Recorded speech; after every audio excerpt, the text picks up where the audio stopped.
ManaCast.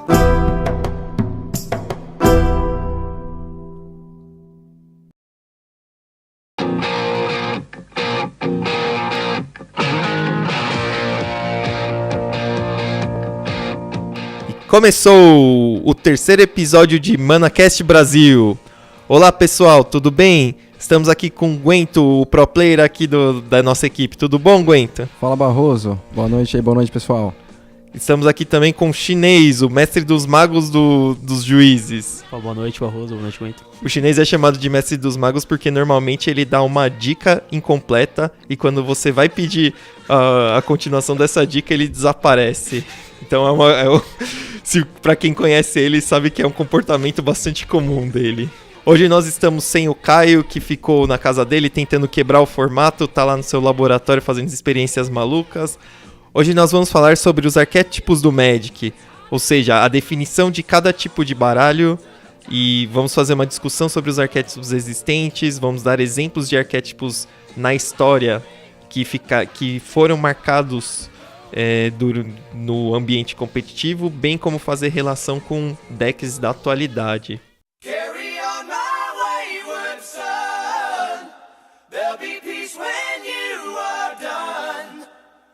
Lay your weary head to rest. Don't you cry no more. Antes de começar a falar do arquétipos, vamos falar do porquê segregar os decks em arquétipos. Muita gente, principalmente quem não está acostumado com o ambiente competitivo, com as terminologias, acaba falando que isso é besteira, que não tem necessidade de você definir o decks em categorias, mesmo porque as definições elas têm um quê de não é uma ciência praticamente exata. Então, às vezes acaba tendo uma discussão de terminologias, de onde cada deck se encaixa, e acaba gerando uma discussão que quem não entende exatamente do porquê se classificar em arquétipo acaba achando que é uma discussão infrutífera. Mas essa discussão é bastante importante porque classificar os decks em arquétipos permite que você direcione o seu plano de jogo para aquele estilo de deck. Então, você pode nunca ter jogado com um deck específico, mas só de você classificá-lo como arquétipo, você consegue ter em mente o que você precisa fazer para otimizar o seu plano de jogo e levá-lo à vitória. Acho que a parte importante disso é a gente entender que o jogar Magic ele tem diversos pontos de escolha dentro da partida, que você tem que escolher a hora de você usar uma remoção, de você descer uma criatura, de você guardar uma mana desvirada para blefar um counter ou para usar um counter.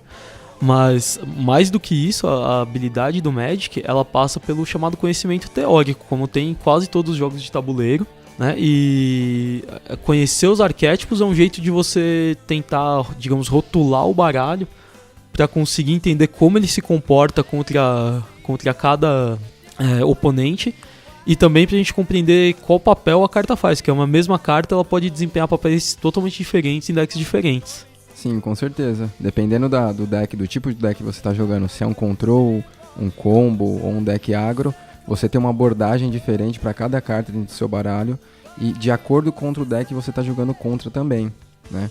Por um exemplo, só para a gente dar uma iniciada, um deck Burn, um Naya Burn no Modern, ele usa um Bolt quase que especificamente para jogar na cara do seu adversário ou para limpar algum bicho da frente, seja ele qual for, para você bater com o seu Goblin Guide, com o seu Nakati, para ele ter uma abordagem rápida e você tentar chegar ao fim do jogo o mais rápido possível. E já o Bolt no Jund, mesmo da Modern, você dificilmente vai ver ele dando um Bolt na cara do seu adversário. Por quê? Porque o Bolt está ali para matar criaturas específicas, para fazer o plano de jogo do Jund dar certo. Então esse é apenas um exemplo de abordagem de uma carta bem conhecida no Modern aí, para dois decks diferentes. Então depende do deck que você está jogando, você vai ter uma abordagem diferente. Antes de falar dos arquétipos, tem uma questão muito interessante que um dos pontos primordiais na parte de conceito teórico no Magic, e que muitos jogadores, até hoje, apesar de ser um conceito bastante antigo, os jogadores não têm dificuldade em aplicar. Esse conceito foi introduzido pelo Mike Flores. Ele foi escrito no antigo site que hoje se tornou Star City Games. Eu esqueci o nome do site. Dojo. TheDojo.com, bem lembrado. E o nome do artigo é Who's the Beatdown? A gente vai deixar um link pro artigo na nossa página, então leiam esse artigo. Ele é uma das primeiras lições que todo jogador de Magic deveria aprender antes de começar a jogar. Inclusive, a gente tem o link para a versão traduzida dele, o Lucas Bertu, antes dele ser um pro player, quando ele ainda era um escritor, ele traduziu para a Liga Magic, e eu acho que a gente ainda tem o link dele. Sim, se a gente procurar, a gente consegue encontrar esse link aí e colocar na descrição Em desse episódio. Para ajudar todo mundo. Exatamente. Esse que é um dos melhores artigos para você que está entrando no competitivo, para você que tem interesse no Magic, para você ler e começar a entender um pouco de como é o comportamento dos decks aí, como que funciona a estruturação e a mecânica dos decks. É um dos melhores artigos, acho que eu já li. Só dando uma rápida introduzida no que diz esse artigo, ele propõe um teorema que existe sempre um jogador que está atacando o seu oponente. Então, enquanto um jogador que está atacando o oponente, chamado de jogador agressor, ele tem que adotar uma postura proativa. Ele tem que dar um jeito de manter-se à frente na corrida do jogo. Não é necessariamente na corrida de dano, pode ser um outro tipo de corrida, mas ele precisa atacar o oponente, finalizar o jogo o quanto antes. Por quê? Porque esse é o caminho mais fácil para ele atingir a vitória. O outro jogador, identificando que ele tenha que ter a postura de defensor, ele tem que fazer o máximo possível para sobreviver. Enquanto ele estiver sobrevivendo, ele tem a chance de ganhar o jogo. Então, é uma premissa básica. Existe um jogador que está atacando e um jogador que está defendendo. Apesar de ser um conceito que parece ser trivial, ele não é. Por quê? Quando a gente entra numa partida onde tem dois baralhos agressivos, identificar quem que é o agressor é primordial para saber quais tomadas de decisão devam ser. É importante, a grande dificuldade da gente tentar entender qual dos dois é o agressor é porque isso vai desde a montagem do seu baralho, que pode envolver cartas que ganham vantagem na explosão, né, do desenvolvimento do seu jogo, ou que ganham vantagem comprando cartas, mas isso também pode depender da sua mão inicial. Por exemplo, nos jogos atuais, assim, se você pegar um Mirror de GW, o jogador que tiver o Tigeless Tracker é uma carta que toda vez que você desce um terreno você ganha uma pista, e aí você sacrificando a pista você compra uma carta. Então, assim, partindo da ideia de que num jogo normal os dois jogadores vão descer terrenos, o jogador que tiver o Tigeless Tracker vai ter acesso a mais cartas. Então, assim, automaticamente a ideia é de que ele vai ganhar esse jogo. Então, de repente, ele pode adotar uma postura de não ser o beatdown. Ele vai tentar sobreviver ao oponente, porque ele sabe que ele pode ganhar comprando mais cartas. A partir do momento que ele faz o Tigeless Tracker num turno com esse plano, e aí o oponente joga um comando de Drillmow que mata o Tigeless Tracker, você já pode repensar todo o plano. De repente você entrou nessa partida pensando em ser o agressivo, e de repente você fala, pensando em ser o reativo, perdão, e agora você virou o agressivo porque você perdeu a sua engine que garantiria a vantagem. Então, definir o beatdown é um problema, porque isso é uma decisão que você toma quando você olha a sua mão e quer dar keep nela. Você tá tomando essa decisão quando você muliga, você toma essa decisão quando o seu oponente começa fazendo mana birds ou fazendo um terreno virado. A todo momento pode inverter quem é o agressor da partida, principalmente nos formatos atuais que estão muito carregados de criaturas. Cada vez que o cenário do jogo é alterado, seja ele por descer um land, como você falou, ou por o jogador matar um bicho ou castar uma mágica, cada vez que algum elemento é adicionado ao campo de jogo, ou tem interferência direta na mesa, você tem que meio que fazer uma reabordagem novamente para saber aonde você está localizado. Se você começou como beatdown, fazendo mana beach atacando, depois que você toma, por exemplo, uma ref, às vezes você não vai voltar sendo beatdown novamente. Você tem que adotar uma outra postura, porque seu oponente pode fazer um bicho maior, e aí você vai ter que primeiro lidar com a criatura maior dele, para depois tentar ter um outro plano de jogo. né? Essa abordagem que o chinês fez do Tireless Trackers, ela é muito boa, porque ela te põe num jogo onde o jogador que tem o Tireless Tracker, ele vai ganhar provavelmente esse jogo por card advantage, porque ele vai ter acesso a muito mais cartas e não necessariamente ele vai sair atacando que nem um louco, ele vai começar a controlar a mesa, controlar o jogo, vai ter mais cartas na mão, vai dar um jeito de tirar as ameaças do seu oponente e vai acabar ganhando o jogo mais tarde ou mais cedo, porque ele vai ter acesso a muito mais cartas e o plano dele é muito mais opcional. Então, como existe uma separação, como a gente viu, entre postura de jogo e arquétipo. O arquétipo normalmente induz a você a adotar uma postura de jogo, só que essa postura de jogo pode alterar, mesmo que você esteja com um deck com um arquétipo definido. É importante ter essa diferenciação. Agora vamos discutir um pouco sobre os arquétipos existentes. Nós temos os chamados macroarquétipos, que são os arquétipos básicos do Magic, e temos também algumas ramificações e os arquétipos híbridos, que eles misturam elementos de 2 arquétipos diferentes.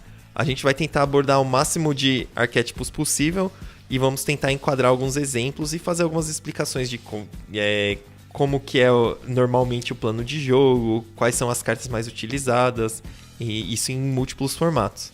Então vamos começar pelo arquétipo favorito aí do pessoal, o agro. Então, o agro é um arquétipo baseado em criaturas e remoções baratas que devem ser utilizadas para limpar qualquer forma que bloqueie os seus ataques, né? A sua empreitada inicial, e você tem o objetivo de finalizar o jogo o mais rápido possível, antes que seu oponente consiga estabilizar, consiga chegar num estado de jogo que ele não perca mais pontos de vida, ou que você só tenha ataques ruins que faça você perder mais criaturas do que você causar dano. O agro se baseia nesse plano de jogo para ganhar partidas.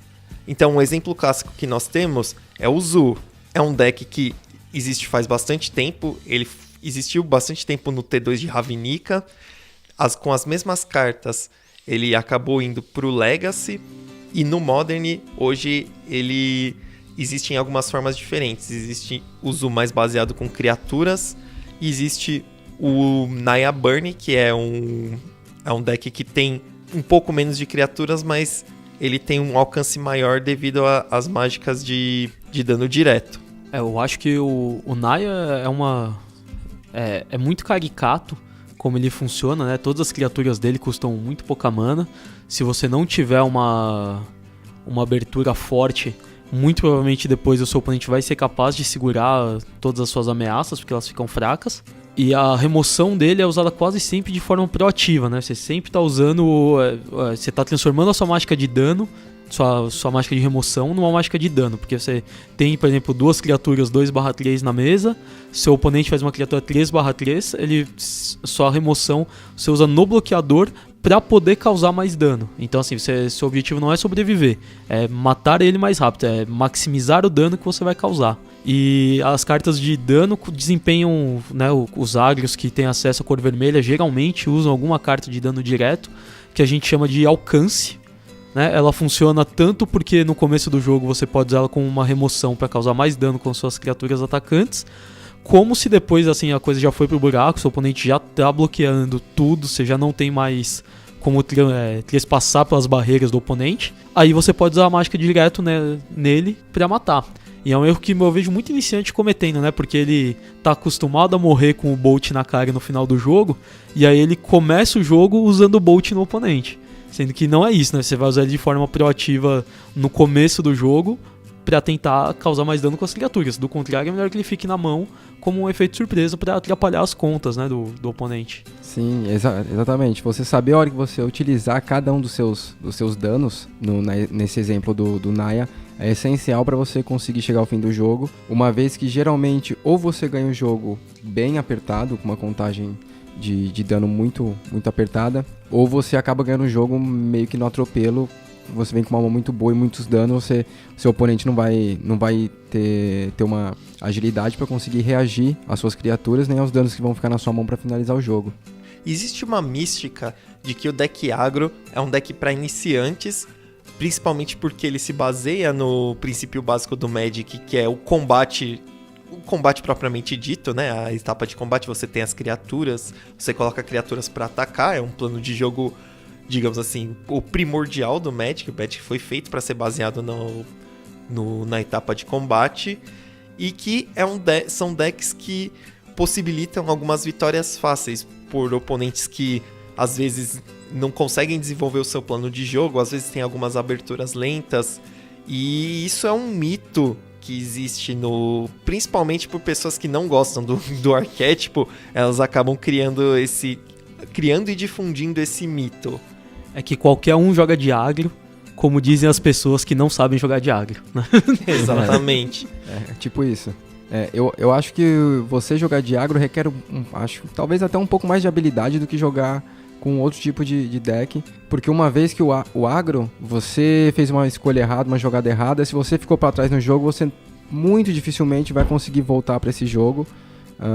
O Naya mesmo, se você comprou muito terreno, causou os danos, o seu oponente ganhou muita vida, ele conseguiu estabilizar a mesa, esse jogo dificilmente você vai ganhar.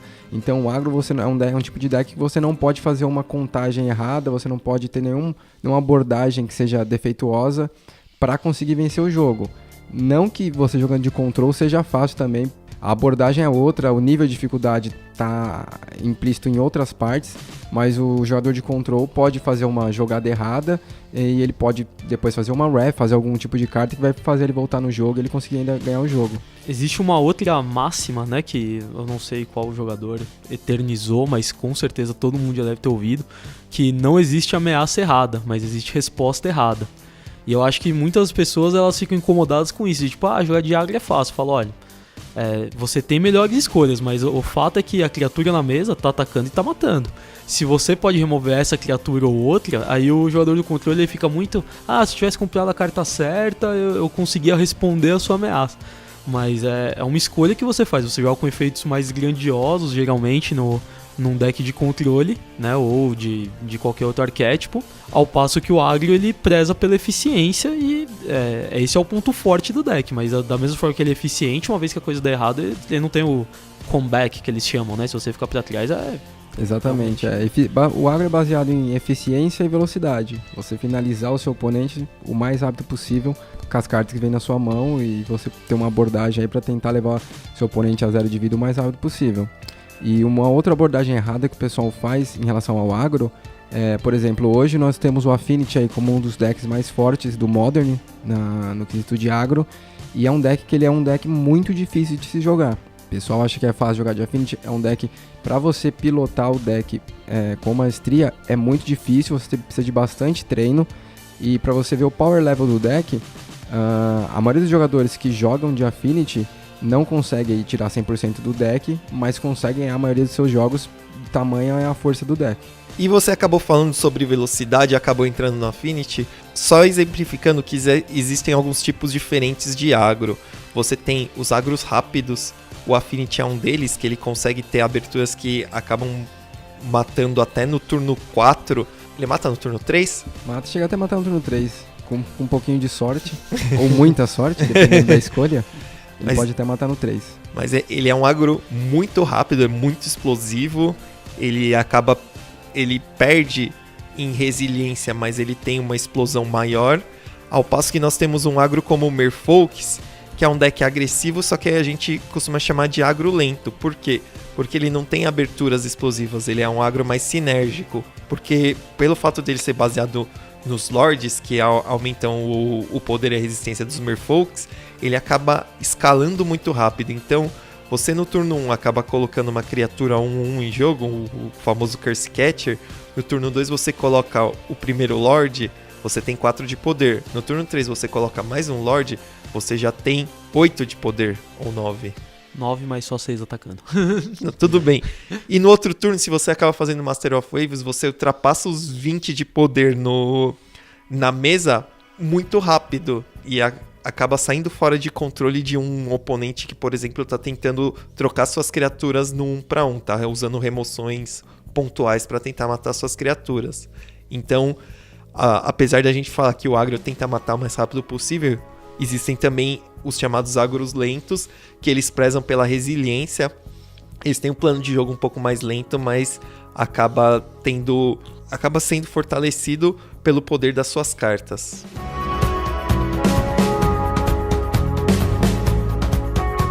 Então agora que a gente já fez a definição de deck agro, a gente vai falar um pouquinho de control. O arquétipo control é uma definição aí de um arquétipo que utiliza muitas cartas reativas no jogo. Utiliza-se muito Mass Removal, que seriam Cóleras, Languishes, cartas que fazem o controle da mesa.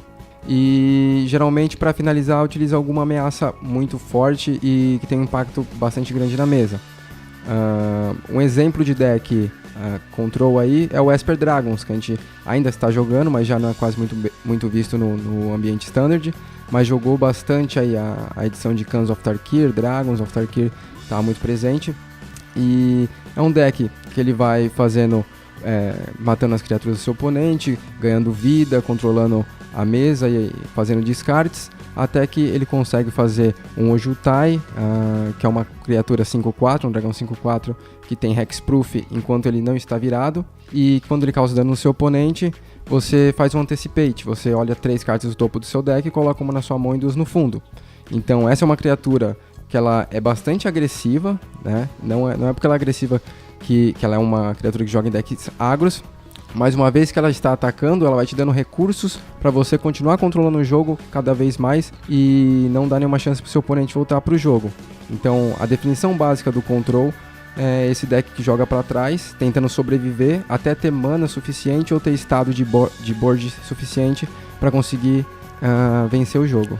Eu marcaria os decks de controle como geralmente um early game muito ruim, né? Ele costuma dar o começo do jogo pro oponente, justamente porque ele joga de forma reativa, então ele precisa ter ação para poder começar a reagir a ela, né? E geralmente ele ganha na vantagem de cartas, seja fazendo trocas com board sweepers, né, que nem a colega de Deus, ou seja comprando muitas cartas com Ojutai ou com Revelação da Esfinge, que também era uma das cartas que definiam o formato, né? O control, ele tem uma característica interessante face aos outros arquétipos. Normalmente, o control, ele tem a inevitabilidade sobre os outros decks. O que é inevitabilidade? É o conceito de que, dado que o jogo caminha no mesmo passo que o jogo está caminhando ao longo dos turnos, esse jogador que tem a inevitabilidade será o vencedor. Seja porque ele tem cartas mais poderosas para fazer no deck, seja porque ele tem acesso a mais cartas, ou seja, ele tem card advantage em relação ao seu oponente. Então é o jogo, o arquétipo que está favorecido a ganhar jogos mais longos. Eu acho que dentro do control, porque no artigo antigo do The Dojo, que a gente citou no começo do podcast, ele conta a história de 2 agros se enfrentando e como eles descobriram quem era o mais agro, e na época os controls eram muito mais reativos, eles jogavam com pouquíssimas threats, quando não era uma só, né, pouquíssimas ameaças que finalizavam o jogo. Só que o Magic moderno, ele não cabe mais isso. Os controles atuais, eles usam, por exemplo, o Ojutai seria uma ameaça fraca para os controles da época, quando tinha Counterspell, como mágica reativa. Esse artigo ele encaixa muito bem porque, por exemplo, o Mirror de Esper Dragons da época de Khans era uma partida extremamente complicada, porque os 2 decks eram reativos, eles tinham muitas remoções de criatura e eles tinham pouquíssimas criaturas para reagir. Então, na hora do Mirror, ele ficava muito difícil, assim, porque se você fizesse o Ojutai e fosse anulado, e aí o oponente fizesse o dele, você não conseguia lidar, e aí a partida degringolava, assim. Então descobrir a hora de virar a chave e tentar ser agressivo era muito difícil, né? Sim, esse Mirror de Esper era, na verdade, um jogo de xadrez, né? Você tinha que ter paciência, e geralmente o jogador mais experiente ia ganhar o jogo, porque ia saber a hora de fazer essa virada, essa abordagem diferente, e começar a ir pra cima, ou descer o seu Ojutai, ou até mesmo o seu Dragon Lord Silungar para roubar uma criatura do seu oponente, algum tipo de alteração assim. Eu, como jogador de Magic, quando eu comecei a jogar, o meu primeiro deck que eu joguei foi um W Control, na época de Investida, que jogava com Dragão Perpétuo, Cólera de Deus, Decreto, e era um deck que era extremamente poderoso. Os top 8 da época de Investida e Flagella, quando o deck jogavam, eram repletos de UW, era geralmente 6 UWs e 2 Goblins que tinham no top 8, então era uma dominância muito grande, mas era um deck extremamente difícil de se jogar. Eu tenho o pessoal acaba falando que eu jogo devagar, que eu sou um jogador que joga lento, porque nessa eu aprendi a jogar Magic competitivo jogando com o W. Então foi um deck que eu consegui já logo no começo do competitivo ter uma abordagem, uma visualização diferente de como se comportar. Então acho que eu fui um jogador aí, já que vocês falaram de jogador iniciante começando a jogar de agro, eu fui na contramão disso daí. Esse W, que na época realmente definiu o metagame, ele era legal assim porque ele tinha um pouco menos desse problema, porque você jogava com o Eternal Dragon, acho que era Dragão Perpétuo. Dragão Perpétuo. Pra buscar terrenos, que era uma coisa relevante, buscar planície, que era muito importante para desenvolver o seu jogo. Mas depois você tinha um infinito suprimento de ameaças, porque você fazia o dragão e se ele fosse anulado, você voltava ele pra sua mão e jogava de novo. Mas logo antes da partida investida, a gente teve um dos decks controles mais icônicos, que foi o que a gente teve o nosso primeiro campeão mundial, o Carlos Romão Jabaiano, que foi o Psicatog. O deck de Psicatog era um deck, acho que era provavelmente o mais icônico que eu conheci de controle, porque ele eram só remoções e cartas reativas contra mágicas muitas, e ele ganhava apenas com o Psicatog, que é uma ameaça razoavelmente pequena. E o Mirror de Psicatog era uma coisa muito engraçada, porque se um dos dois fizesse, muito provavelmente os dois faziam Psicatog, nenhum dos dois podia gastar os recursos para tentar se livrar do Psicatog do oponente. E aí a sua mágica que finalizava o jogo, na realidade, era a sublevação, e não o Psicatog, que você voltava todos os terrenos, e aí você já descia o seu Psicatog e ganhava em cima dele. Seu oponente não tinha manas pra reagir a você, nem nada, e era uma das partidas mais difíceis de se jogar, tanto que quando o Jabaiano foi campeão, teve um artigo inteiro dedicando a como ele jogou diferente essa partida e descobriu como jogar o Mirror de controle. Para quem não for pesquisar os dados históricos, ele não anulava as cartas mais fortes do Psicatog, eram o fato ou ficção, que você trocava era uma vantagem de carta muito grande para a época, e todo mundo jogava em torno de anular os fatos ou ficções, e o Jabaiano ele percebeu para esse campeonato que no Mirror de Psicatog, só tinha Mirror de Psicatog, que o deck era muito forte. Sim.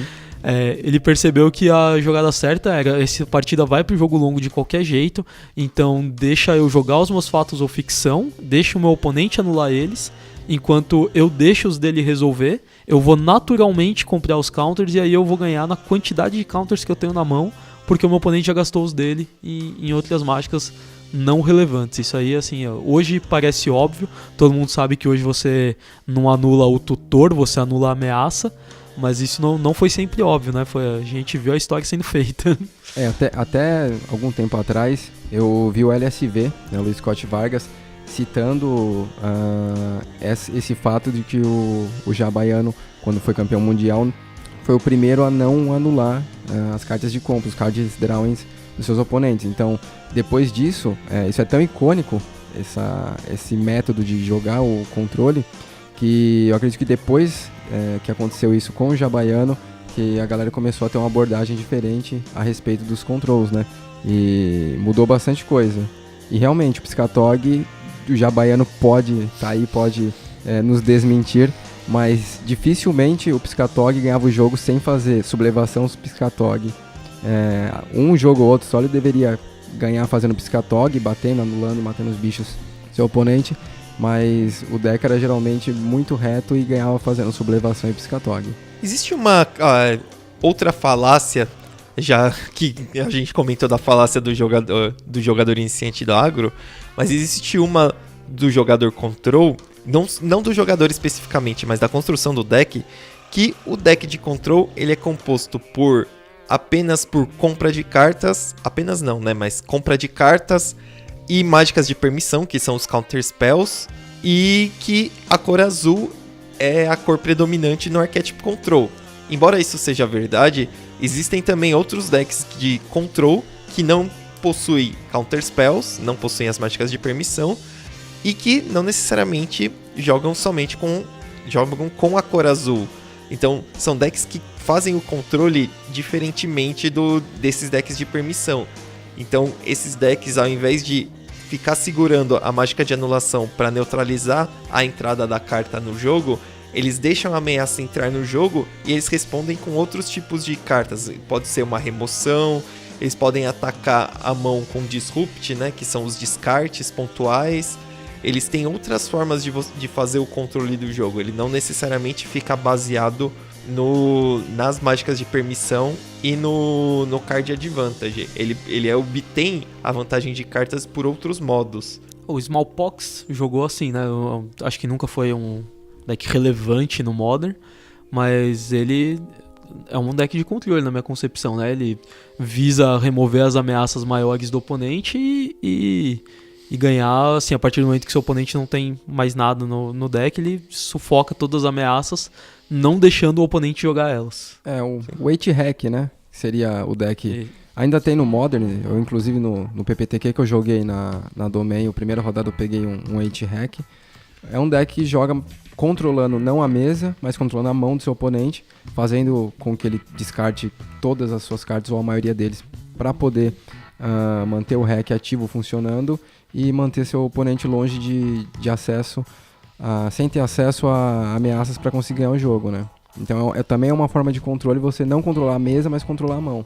Então alguns dos arquétipos famosos subarquétipos que nós tivemos dentro do Control é o chamado Draw Go, que era aquele arquétipo que ele comprava a carta do turno, jogava o terreno do turno e falava vai. Ele não fazia nada.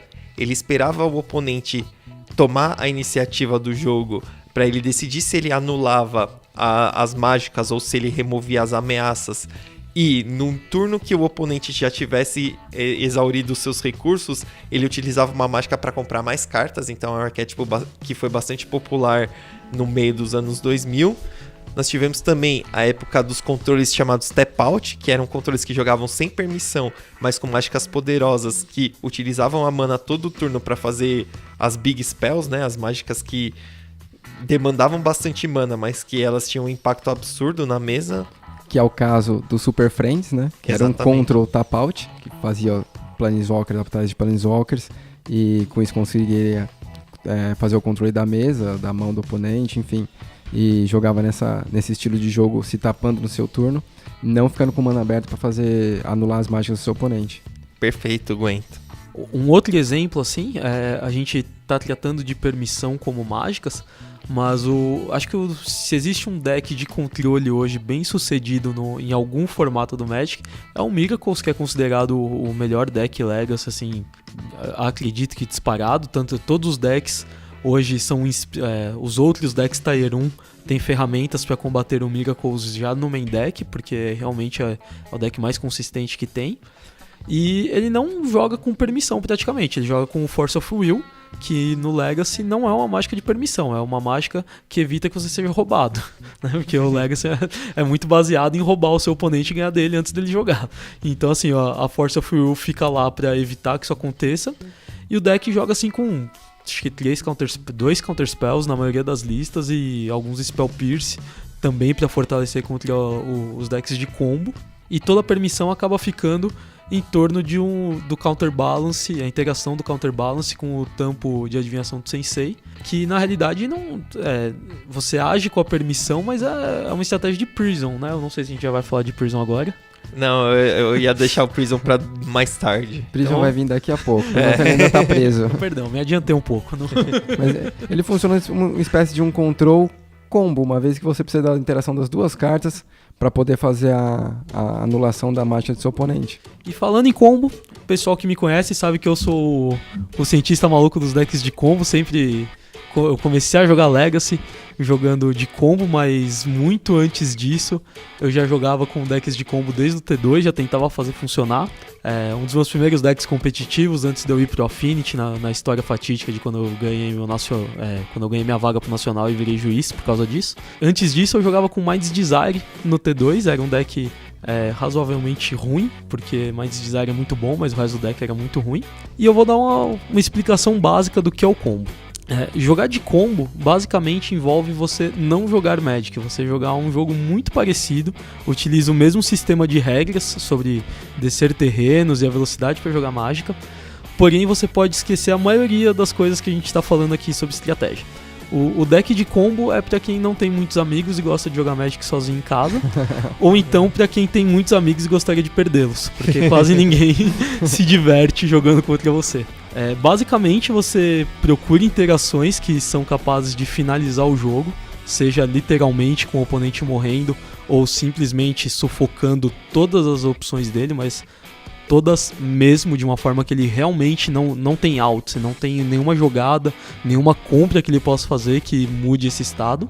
E aí você joga com um deck que procura atingir uma massa crítica de mágicas ou das mágicas corretas e ganhar o jogo nesse exato momento. Saindo um pouco da parte teórica e dando alguns exemplos, eu vou dar mais de um exemplo porque tem muitas formas de você combar, mas você pode tanto jogar uma quantidade de mágicas e um Mind's Desire. Mind's Desire é uma mágica que manda você embaralhar o seu deck, revelar a carta do topo, exilar ela, e aí você pode jogar essa mágica sem pagar o custo.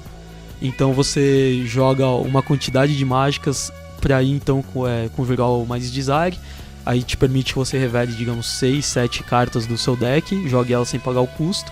A maioria das cartas já estão lá inseridas nesse deck, visando que você compre mais cartas ou jogue mais mágicas, até eventualmente você matar com a carta mais clássica dos decks de combo que finaliza, que é a Gavinhas da Agonia, causa 2 de dano no oponente, você ganha 2 de vida e tem Rajada. Rajada é uma habilidade, um erro da Wizards, que permite que você copie essa mágica para cada mágica jogada anteriormente. Um outro exemplo é o High Tide. O High Tide era o combo com essa carta leva o mesmo nome da carta. High Tide é uma mágica instantânea azul que faz as suas ilhas gerarem mais manas, o dobro de manas, né, uma azul a mais. Então você joga um High Tide, as suas ilhas passam a gerar 2 manas, você adiciona um monte de mana, você joga alguma mágica que te desvira os terrenos, você adiciona mais mana, e aí você começa a escalar isso, comprar mais cartas, desvirar mais terreno, fazer mais mana, atinge uma quantidade assim absurda, do tipo 30 manas azuis, mesmo tendo só 4 ou 5 ilhas em jogo. E aí com isso você joga alguma mágica que resolve o jogo, seja o Enraku no turno 5, que já tem o Annihilator e te dá o turno S pra atacar, seja o Brain Freeze, que tira 3 cartas do deck do oponente e possui Rajada também, então você tira todo o deck dele. Ou se fosse nas versões mais antigas, seja decanta seu oponente com Prosperity, né, que é X e uma azul, você compra X cartas, e aí você comprava mais cartas, e o oponente, você não, os 2 jogadores, o seu oponente também comprava, você comprava uma quantidade grande de cartas, desvirava mais terrenos, gerava mais mana, porque você tinha mais mágicas pra fazer, até mandar o seu oponente comprar o deck inteiro dele com um golpe de gênio, por exemplo, que era a primeira que o Condition no Mind's Desire. E você também tem combos muito menos sofisticados que esse, como por exemplo o nosso banido Splinter Twin, que basicamente você fazia um Exarca e Enganador, que é uma criatura que quando entra você pode virar ou desvirar permanente alvo. Você fazia o Gema Estilhaçador, famosa Twin, que foi banida, ainda bem, porque é um encantamento que te permite virar a criatura que você controla para fazer uma cópia com ímpeto que morre no final do turno. E aí você tem um combo muito menos elegante, que você vira o seu Exarca, faz uma cópia dele, desvira o Exarca original. Vira seu Exarca, faz uma cópia dele, desvira o Exarca original. E assim você pode fazer uma quantidade, a sua escolha de cópias, por exemplo, umas 500 Exarcas ou 10.000, quantas você achar melhor, e atacar com todas elas no seu oponente, que certamente não vai ter como bloquear todas essas criaturas, e assim finalizar o jogo. Esse aí seria aquele combo chamado combo infinito. Você faz o infinito de criaturas que você quiser e vai ganhar o jogo. É um combo que acaba utilizando apenas 2 cartas aí pra poder vencer o jogo. Da mesma forma que existem aquelas divisões de agro lento, agro rápido, controle tap out, controle draw go, o combo também tem algumas diferenciações. Você tem os combos rápidos, que são combos que eles usam mágicas de aceleração de mana, como por exemplo o Ritual Sombrio ou o Ritual da Cabala, para gerar grandes quantidades de mana em um turno único, né, o chamado Big Turn, que é o turno onde o jogo do combo se desenrola, seja para ganhar ou para perder a partida.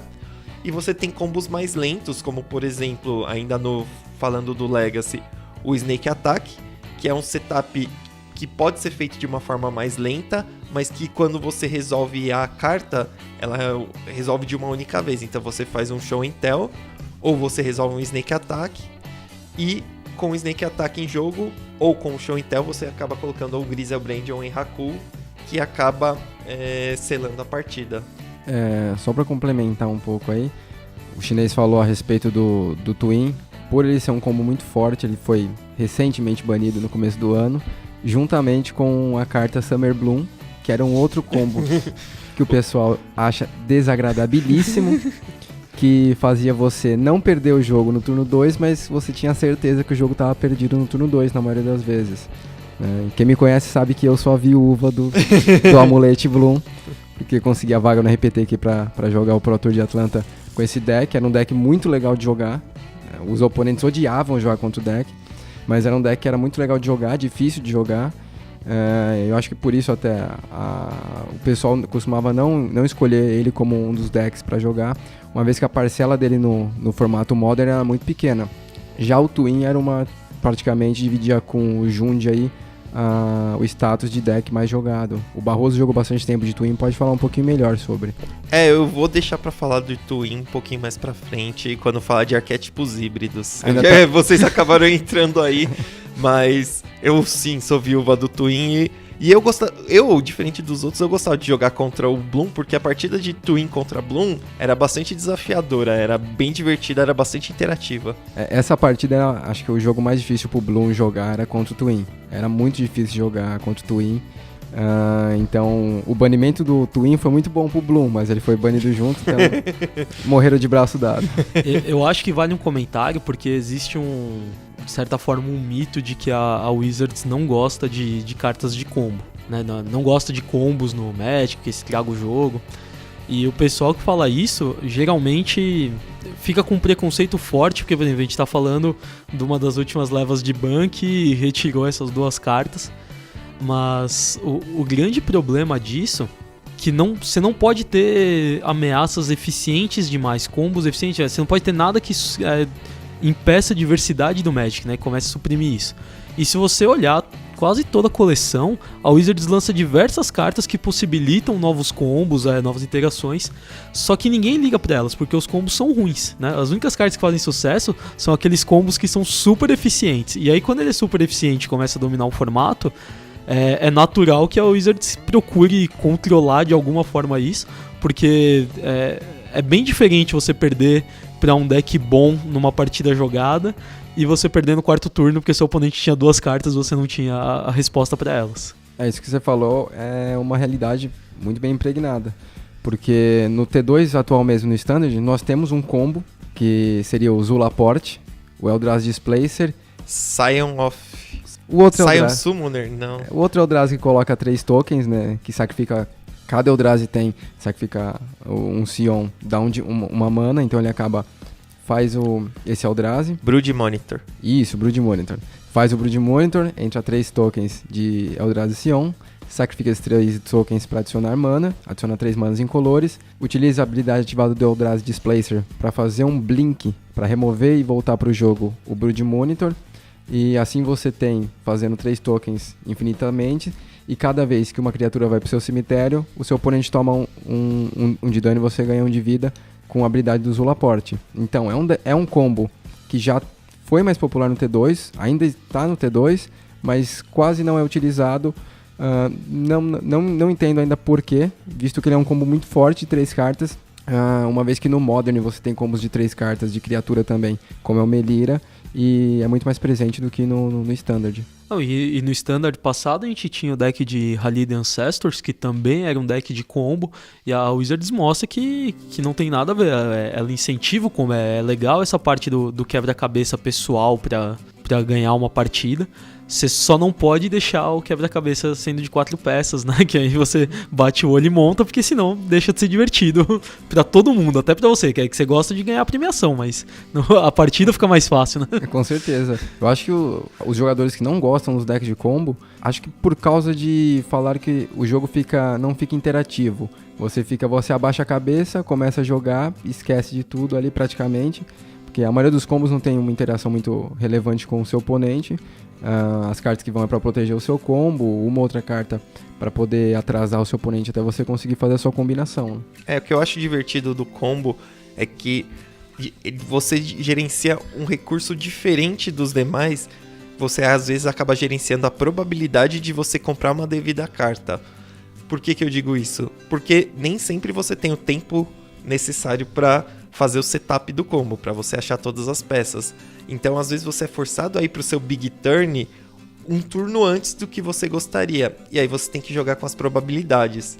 Você tem que pensar qual que se você tem uma mágica de cavar mais cartas no seu deck, qual é o momento certo de cavar, qual que é a hora que você tem que fazer ir pro seu big turn antes que você perca a sua chance. Tem uma série de nuances que você precisa se ligar. Inclusive, a possibilidade de um oponente ter uma mágica de disrupção. Então, você acaba jogando um Magic diferente do que das partidas normais. Inclusive, só pra fazer um adendo, que por mais forte que sejam os combos, como era o Splinter Twin, como era o Amulet Bloom, Melira, que é um combo forte também, todos esses decks combos têm cartas que o atacam de maneira bastante agressiva e praticamente uma carta faz o deck parar de funcionar ou evita o deck do seu oponente.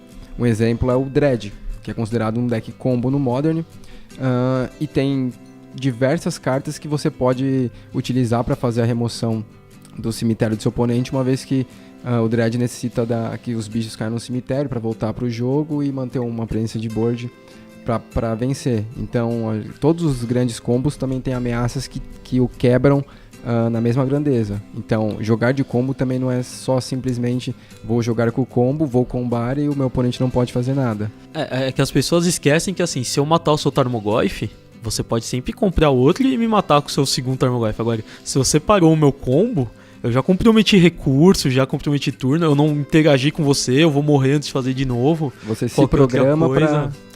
Exatamente. E outra coisa interessante é que geralmente as pessoas reclamam quando elas perdem para um jogador de combo, né? E aí quando elas perdem é porque o cara jogou bem, e aí ela fica com aquela memória de que o combo nunca dá errado. Agora, eu já joguei muito de taps no Legacy, e eu lembro de várias vezes eu começar a combar e falar, cara, eu vou jogar uma Brainstorm, um Ponder, vou estourar uma FET no meio, mas precisa ser agora. Aí o cara só fica, tá vendo, vai ganhar. E você animando, meu Deus, como que eu vou ganhar esse jogo? O que eu vou fazer aqui da vida? E o cara, só sabe combar, só sabe... Enquanto a sua mente tá ali, tá no limiar, tá no limite ali entre ganhar um jogo e cair do precipício, o seu oponente tá achando, não, já ganhou. Né? O combo sempre faz isso. Isso aconteceu muito comigo jogando de Bloom, onde eu fazia... abria com mana amuleto, mana Summer Bloom. Meu oponente não sabia nem se eu tinha alguma threat na mão, mas já ganhou. Era um tipo de coisa que acontecia. Então, jogar de combo às vezes parece ser muito fácil, mas também é muito difícil. Você tem que, como o Barroso falou, gerir seus recursos da melhor maneira possível, porque você se compromete a combar em um turno. A maioria dos combos não tem volta. Você não consegue, parei aqui, pro turno que vem vou tentar combar de novo. Não funciona dessa maneira. Então acaba que se você não tentou combar e não conseguiu combar, dificilmente você vai conseguir ganhar o jogo também. Bom, esses são os 3 principais arquétipos do Magic. Agora nós temos alguns arquétipos especiais. Um deles que é praticamente o 4º arquétipo do Magic, que é o Mid-Range. Então, o Mid-Range é um deck que ele não se enquadra exatamente nos 3 outros arquétipos, e ele é um deck muito mais flexível que os demais, porque ele consegue assumir uma forma de jogo, um plano de jogo muito mais fácil do que os demais decks, porque ele tem cartas mais flexíveis. Então, em partidas que ele precisa adotar uma postura agressiva, ele consegue adotar uma postura agressiva melhor do que um deck control, ao passo que se ele precisa adotar uma postura defensiva, comparado com o deck agro, ele faz esse papel muito melhor que o deck agro. Então são decks bastante flexíveis, são repletos de cartas muito boas no geral, que são cartas que normalmente funcionam sozinhos, são decks chamados de good stuff por causa disso, e que você se adequa mais facilmente ao plano de jogo. Você não tem a mesma eficiência do agro e nem a inevitabilidade do control, mas você tem cartas que ganham em flexibilidade por causa disso. Eu gosto de falar a respeito do mid-range, tem uma definição bastante engraçada sobre ele, que o mid-range ele é um control sem paciência. ele joga como se fosse um control praticamente, só que ele não leva o jogo tão pro late game quanto o control. uma vez, como o Barroso falou, as cartas de flexibilidade dele fazem ele passar do estado de board control para agro e começar a agredir, virar o jogo e ir para cima. Então é um deck que ele acaba tendo um posicionamento control na maioria do jogo, na maioria do começo do jogo, né, dos jogos, mas ele não é um control, ele não chega a ser um control, um draw goal da vida, um deck que tem a paciência de apenas deixar os turnos se correrem e deixar seu oponente fazer as mágicas para você reagir. Geralmente ele não é um deck tão reativo. Eu não sei o que vocês acham, eu penso que a definição de mid-range ela era muito mais clara no período pré-Lorwyn, porque a gente não tinha a carta do tipo Planeswalker. Porque depois que a gente começou a ter Planeswalkers, ficou muito mais fácil de você... ficou muito mais tons de cinza intermediários entre o deck que é agro e o que é controle. Porque antes você, assim, se você era agro, você tinha que se comprometer no começo do jogo e garantir isso. Se você era um mid-range, você tentava ter ameaças melhores que o agro pra jogar como controle contra eles, porém ainda com um plano agressivo. Porque a partir do momento que você tem a versatilidade de um Planeswalker, que geralmente os melhores do 2 acabam provendo tanto a inevitabilidade, caso você consiga o Ultimate, né, que geralmente acaba o jogo, como ser uma fonte de ameaça, de card advantage, né, cada Planeswalker tem a sua habilidade. E aí depois disso ficou muito mais complicado, assim, porque tem um monte de deck que você assim, eu não sei se é agro ou mid-range, porque ele parece agro, mas depois que caiu o Mospef na mesa, acho que tudo funciona, né? Assim, você acaba tendo a força da ameaça do control, mesmo jogando de agro. Você está coberto de razão nessa definição. Os Planeswalkers, quando entraram no ambiente, eles passaram a ter deixar mais ou menos como se fosse uma lacuna entre uma cortina entre o agro e o mid-range, especificamente dito, o mid-range e o control, uma vez que você consegue ter essa abordagem em cada um dos metagames que você está jogando, devido a ele utilizar o Planeswalker X ou Y. Né? O GW mesmo, que era o deck standard que dominou o ambiente há pouco tempo atrás, 2 meses atrás, até o lançamento de Lua Arcana agora, ele é um deck que joga em torno dos Planeswalkers, né, da Nissa, a aliada de Zendikar, e do Gideon, fazendo criaturas, fludando a board de criaturas, deixando uma board de vantage muito grande, e ele é considerado um deck agro, mas em certas partidas ele beira muito o mid-range, uma vez que ele vai jogar suas criaturas 0/1, vai fazer um bichinho 2/2 com o Gideon, vai fazendo vários bichos, vai também a Vacin, que ganha muito jogo, que vai pro late game. Então ele é um deck agro, mas que libera também muitas abordagens de mid-range aí. Hoje o exemplo clássico de mid-range, temos dois exemplos muito bons, na verdade.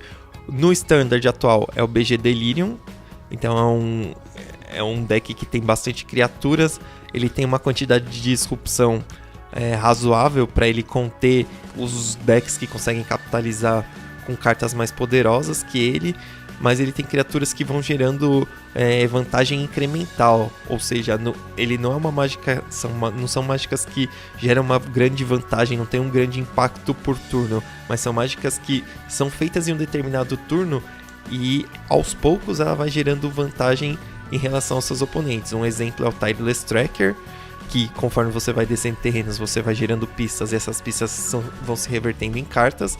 Você tem a própria Liliana, a Última Esperança, que, novamente, ela, da mesma forma que ela consegue controlar o jogo com a habilidade do mais dela, ela consegue reverter ela própria em card advantage, colocando criaturas que estavam no cemitério em sua mão. E é um deck que vai jogando nessas pequenas vantagens para tentar passar o oponente em recursos. Já no Modern, nós temos o famoso Jund, que ele funciona exatamente como o antigo Rock.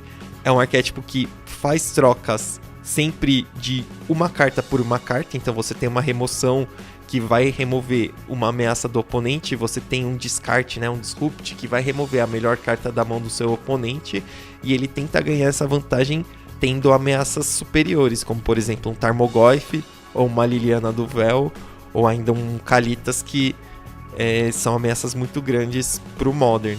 Aí cai naquela coisa que pra você ganhar um jogo, você tem a definição, né, de quem é o agressivo, você também tem que ter um plano de como ganhar. O exemplo no T2, você ganha na quantidade de recursos, na card advantage.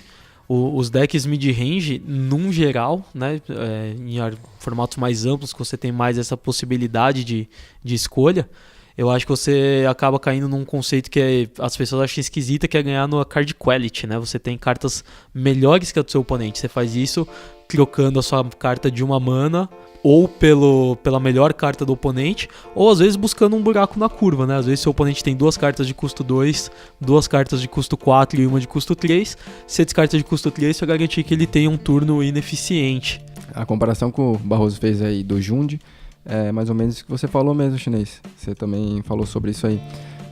Você faz Bolt, Abrupt Decay ou Terminate para matar as ameaças do seu oponente, e depois faz um Goyf que vai estar 5-6, 6-7 dependendo, ou faz uma Liliana que vai acabar controlando a mão do seu oponente e as criaturas dele também. E o Kalistas vai acabar finalizando um jogo, porque é uma criatura muito forte, tem lifelink, faz você voltar pro jogo e você remove as criaturas do seu oponente quando ela morre. Uma vez que no Modern você tem muitas criaturas que tem alguma habilidade quando sai do jogo, ou Kitchen Finks que volta pro jogo se ele morrer, e o Kalitas evita que essas ameaças voltem pra mesa. Só um adendo, o Barroso falou que o Jund joga em torno das cartas que você troca 1 por 1. Algumas poucas cartas fazem você trocar 2 por 1, mas às vezes indiretamente. Comando de Colagan, Pulso, Maestron Pulse, né? Ou a própria Liliana também. Mas isso são cartas que acontecem isso pontualmente, não é um 2 para 1 direto. Por isso que o Barroso falou que eles trocam sempre 1 por 1. Você troca a sua carta, o seu removal pela criatura do seu oponente, e depois vai levando esse jogo até você ter uma definição de as suas criaturas, as suas ameaças são maiores e melhores que a do seu oponente.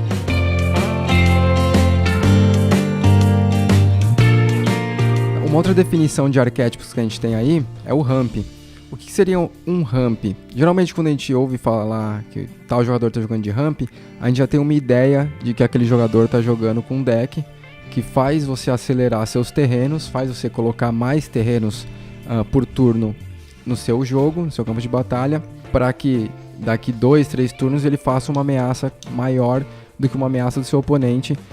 Um exemplo de você, no turno 5, você ter 7 lands e descer uma Dragon Lord Atarca para matar a criatura do seu oponente, ou matar 2, 3 criaturas do seu oponente, uma vez que ele tem ainda 5 lands e desceu alguns bichos mais fracos, né? Então a definição de ramp é você acelerar seus lands, fazer mágicas para acelerar o seu início de jogo, ou fazer criaturas que adicionam mana, Edron Archive, Edron Crawler, fazer um Edron Archive, que é um artefato de 4 manas que você vira, adiciona 2 manas incolores, para poder no final do turno 6, 7, dependendo do seu planejamento de jogo, você conseguir castar suas threats, que vai ter um impacto muito grande na mesa diretamente.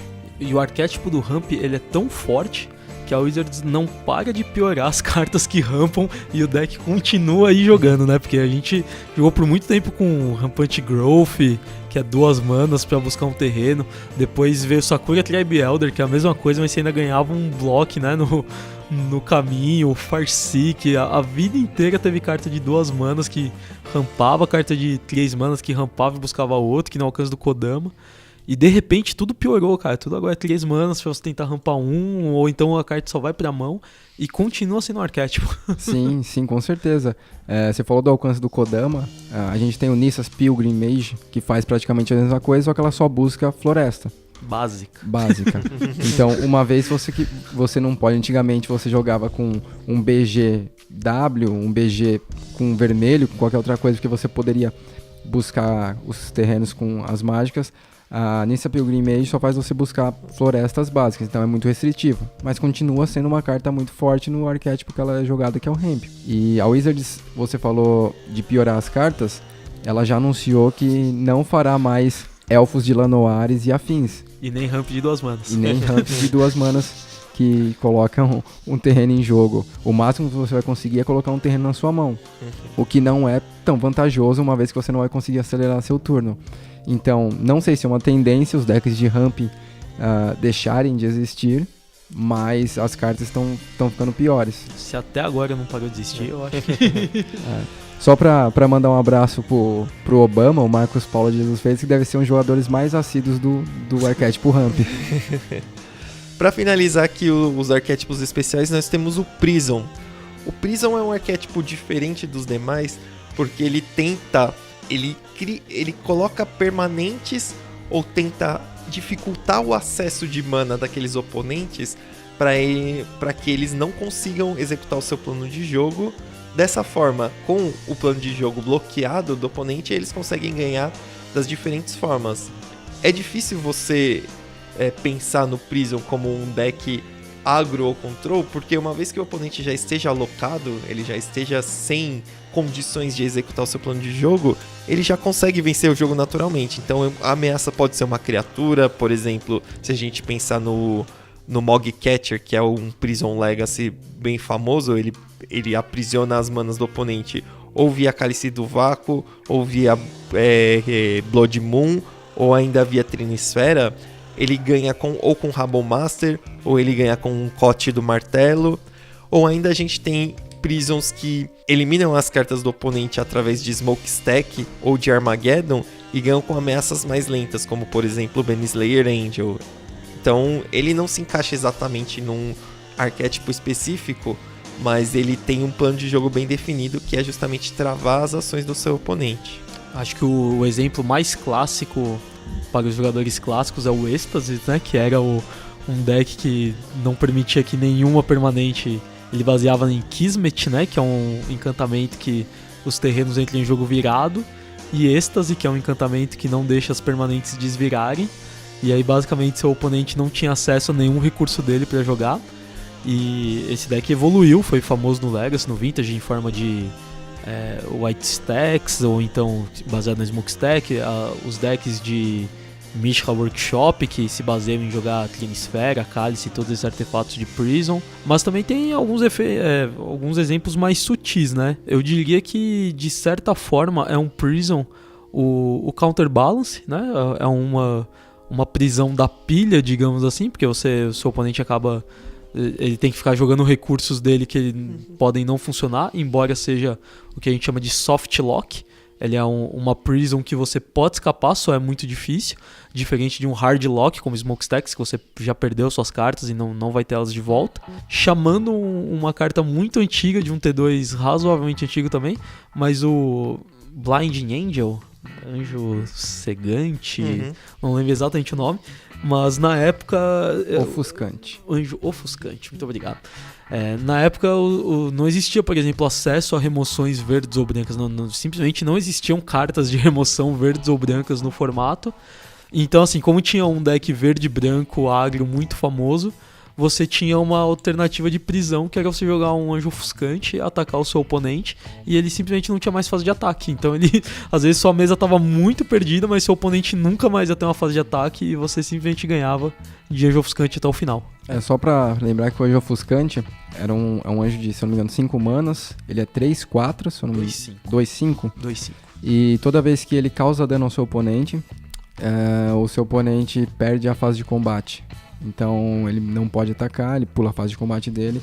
Então se você não consegue remover o anjo vai ficar te batendo ali durante 10 turnos e você não vai Teve conseguir. uma interação parecida, não tão recentemente assim, mas era com o Vencer Planeswalker e o Rinoceronte, que quando ele entrava em jogo o oponente pulava a sua próxima etapa de combate. Então essa interação teve um revival aí. É um Sim. soft lock. De uma forma também. diferente, porque você não precisava atacar, então sim. talvez até melhor do que o Anjo Ofuscante. Né? Sim. O que vocês acham sobre o Lantern Control? Ter o nome de Control, mas ele joga muito baseado numa estrutura de jogo de prisão também, né? Uma vez que ele controla o topo do seu oponente, não deixando ele comprar nenhuma spell. Vocês acham que, por ele ter esse nome Lantern Control, ele é um deck de control ou um deck de prison? Ele é um Prison, com certeza. É porque o pessoal adota ele como um deck de control porque ele não reage, ele não ataca. Mas a forma de ele ganhar o jogo é travando a ação do oponente através da lanterna. Eu concordo. Ele tem um jogo lento e ele não consegue lidar com as ameaças. Na realidade, ele tenta aprisionar de uma forma que as ameaças não cheguem a vir. Mas a partir do momento que você tá sendo ameaçado, a coisa fica bem ruim com...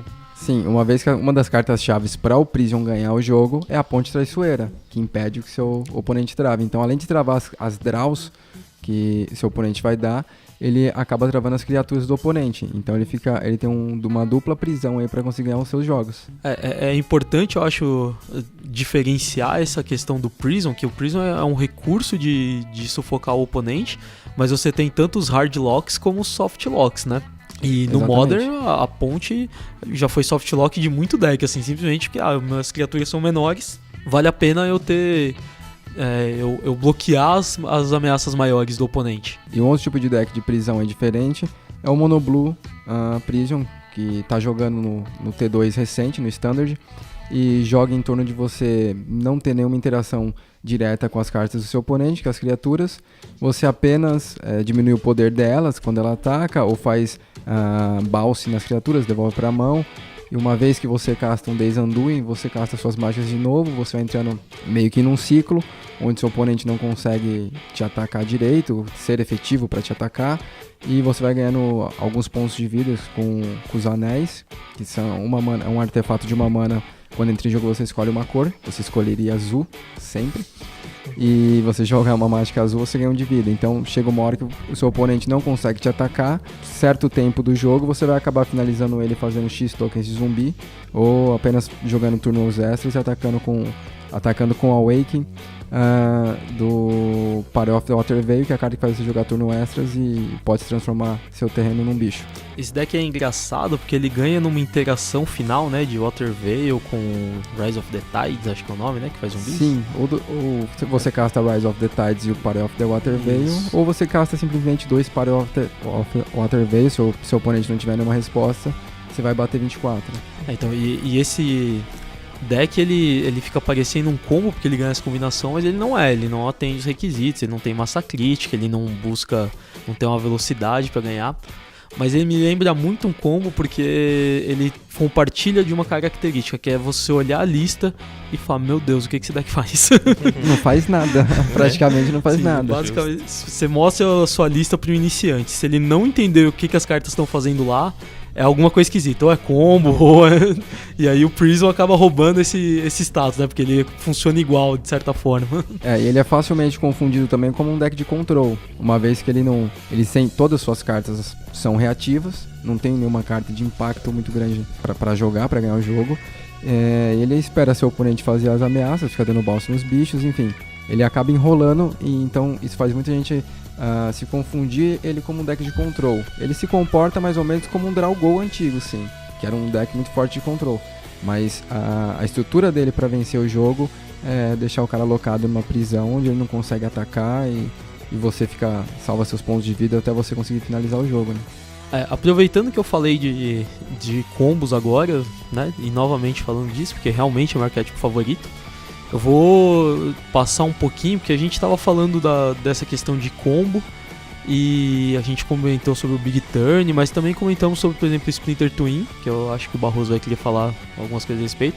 Mas é importante entender que ter um combo não significa que o seu deck joga essa corrida pessoal para tentar ganhar do oponente. A gente tem alguns decks de combo puro, né, que são, por exemplo, o The Epic Storm, que jogava baseado na Tales of Agony no Legacy, o próprio High Tide, que a maioria das cartas ou tá buscando High Tide ou tá interagindo com o High Tide para ganhar o jogo.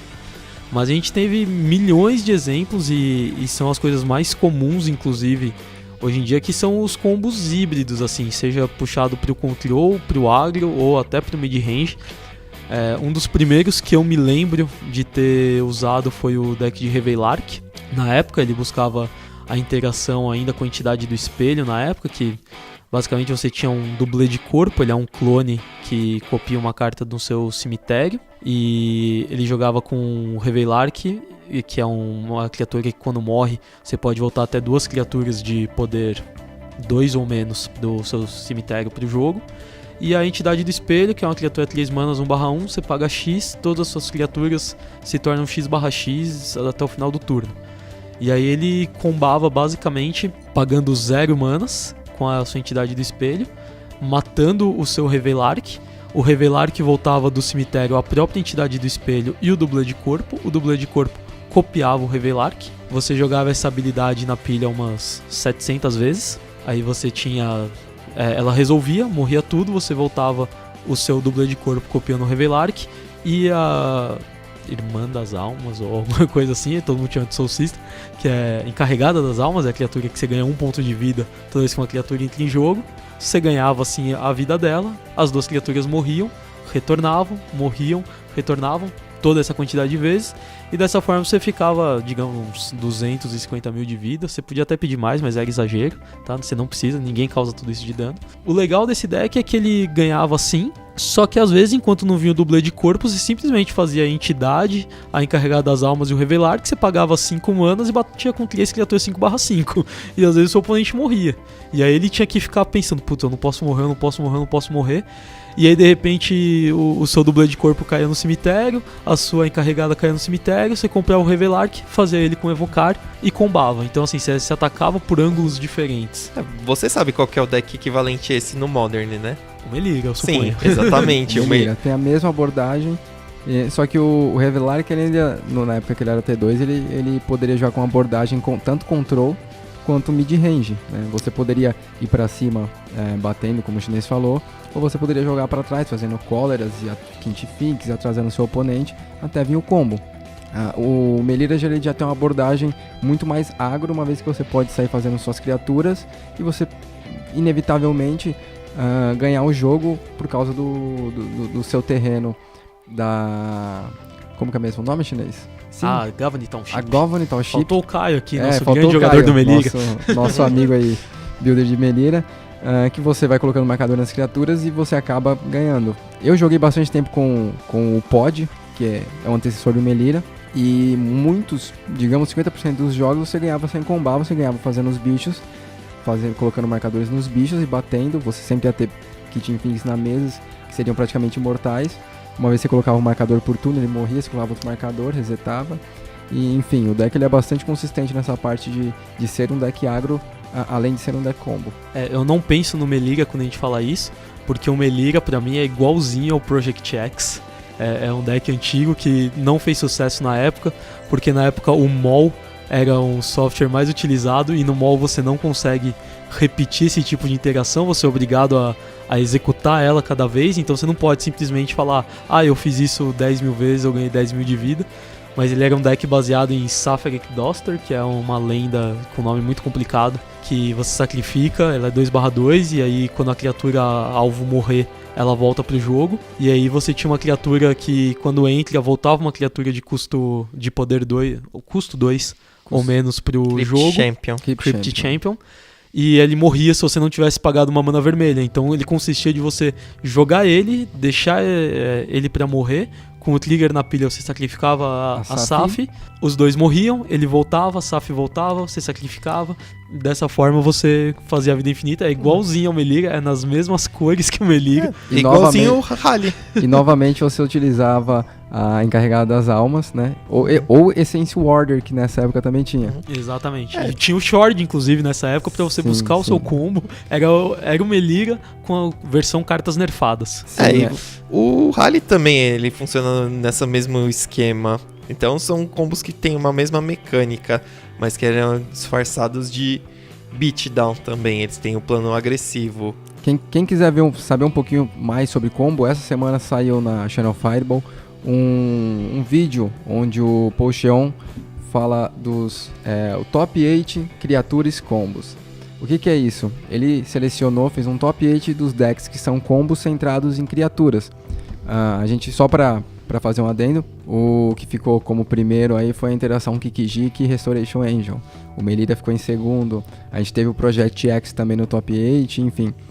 O Revelar, que também estava nesse top 8. Quem quiser ver um pouquinho dessa história dos decks combos aí, que o Pocheon relatou, é só entrar no site da Channel Fireball que você vai conseguir ver esse vídeo. O Twin, a gente já havia comentado antes, ele era interessante no Modern, eu achava interessante, porque você podia ter uma abordagem tanto puxada pro control, fazendo o splash para preto ou sem o splash, ou você tinha uma abordagem mais puxada pro agro quando você fazia splash para verde com o Tarmogoyf. Então eu achava ele um deck bem completo, e nessa questão de combo híbrido, ele certamente ele era excelente em relação aos demais decks, aos demais tipos de combos do Modern, que eram ou demasiado focados, que eles eram bastante afetados pelo hate direto, ou eles não tinham um plano B tão bom quanto o Twin. Por isso que o Twin se destacou bastante e teve o ban, digamos, merecido, mas que me deixou triste. Uma coisa, só finalizando o tema desses combos híbridos, é que, por exemplo, se você olhar o deck de Splinter Twin, tanto a Chatonilda, que não foi usada tanto no final, como o Exarca, é uma criatura ruim. O Crypt Champion, ele nem tinha mana vermelha no Project X, então também era uma criatura ruim. A Melira em si não é nada atraente, assim, é 2 manas, uma criatura acho que é 2/1 ou 2/2. Mas é Rosary de Infect. Ela funciona especificamente um arquétipo, mas é uma lenda, não, via de regra não é uma carta tão boa. O dublê de corpo no Revelar, que é a mesma coisa, não fazia nenhum sentido, é uma carta ruim no vácuo. Então a minha dica é, se você tá jogando contra um oponente, o deck dele não parece tão eficiente, ele faz uma criatura muito ruim, leia com atenção, porque provavelmente ele tem algo em mente. As cartas em si, o que eu já quis falar é que, genericamente, elas sem a sua segunda parte de combinação, elas são cartas fracas. Então, geralmente, ela não vai te colocar nenhum medo inicial, mas pode ser uma trap, pode ser uma armadilha. Ou o deck dele é ruim, ou ele tem alguma coisa ou ele sabe algo que você não sabe. Para finalizar os arquétipos híbridos, nós temos o Agro Control.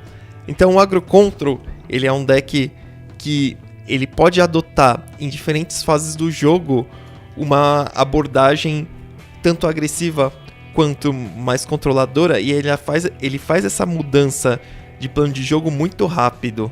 O exemplo clássico que nós temos é o Fadas, que foi o deck que predominou durante o período de Lorin. Eu não estava jogando nessa época, então os outros dois podem falar melhor sobre o Fadas. Eu joguei muito de Fadas na época, ele realmente tinha esse comportamento.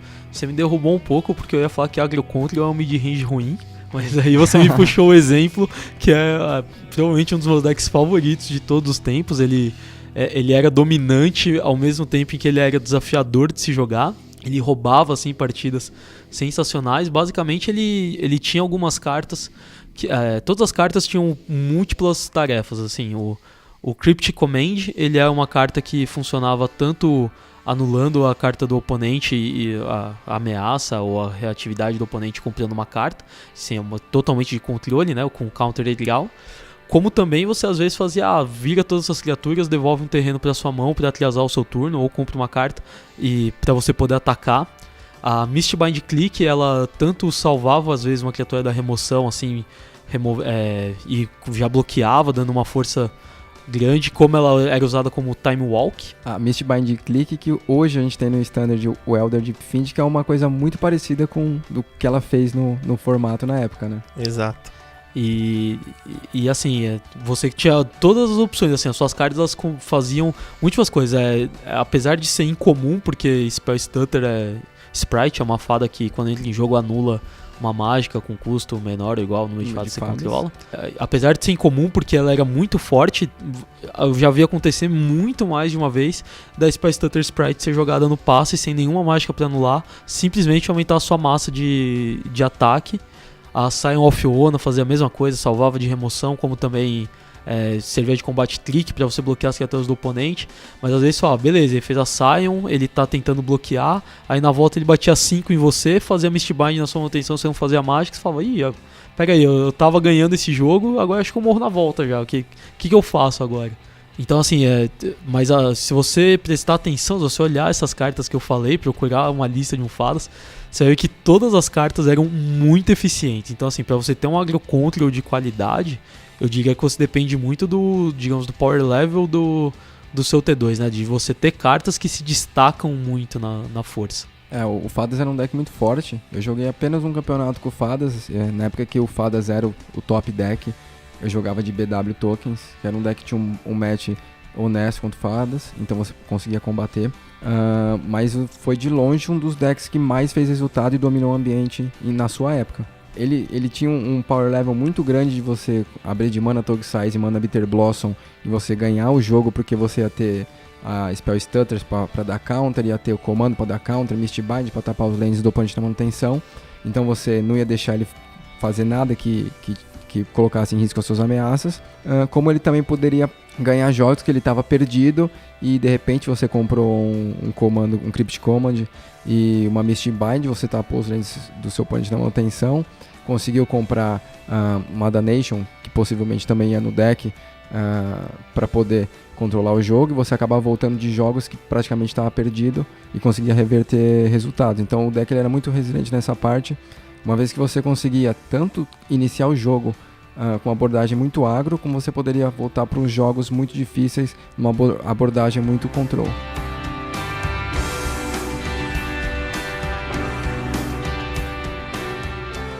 Legal. Acho que a gente já discutiu bastante sobre os arquétipos, deu pra ter uma ideia legal de como que cada arquétipo se posiciona inicialmente contra cada partida. Essa discussão geralmente se abre quando a gente conversa mais especificamente sobre algum deck. Então, tendo essa visão inicial, a gente vai aplicar esse conceito em diversas análises de decks. Então fiquem ligados aí e tentem sempre fazer uma associação de quando a gente está comentando sobre um deck, de quando você vê alguma lista específica, e tentar fazer essa associação e imaginar como que esse deck se encaixa nos arquétipos e como você joga com eles. Lembrando que, como a gente tem um tempo aqui estimado de programa, a gente não consegue falar nem sobre a metade dos arquétipos existentes no Magic.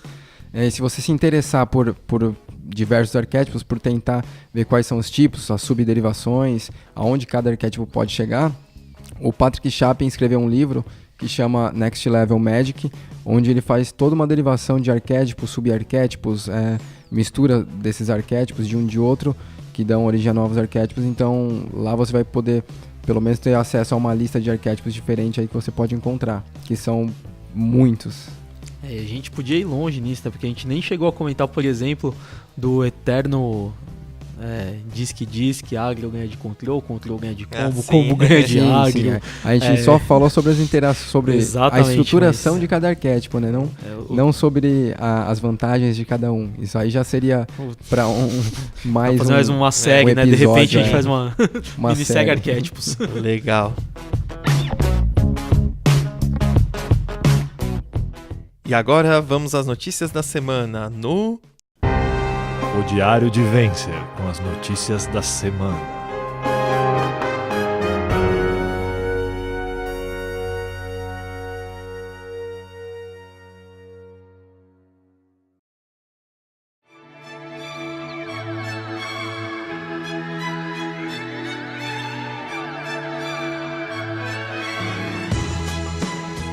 Esse final de semana foi um final de semana bastante agitado no Magic competitivo. Lá fora nós tivemos o Invitational da Star City Games. Invitational é um campeonato onde somente pessoas classificadas têm a oportunidade de jogar esse campeonato. Ele é um campeonato bastante longo, ele é 3 dias de campeonato. Os 2 primeiros dias os jogadores alternam entre 4 rodadas de Modern e 4 rodadas de Standard, então é um formato bastante puxado. Ele essa questão do multiformatos deixa ele bastante competitivo, dá uma puxada nas habilidades dos jogadores, tanto de saber ler o metagame, como também de dominar os decks que eles estão jogando.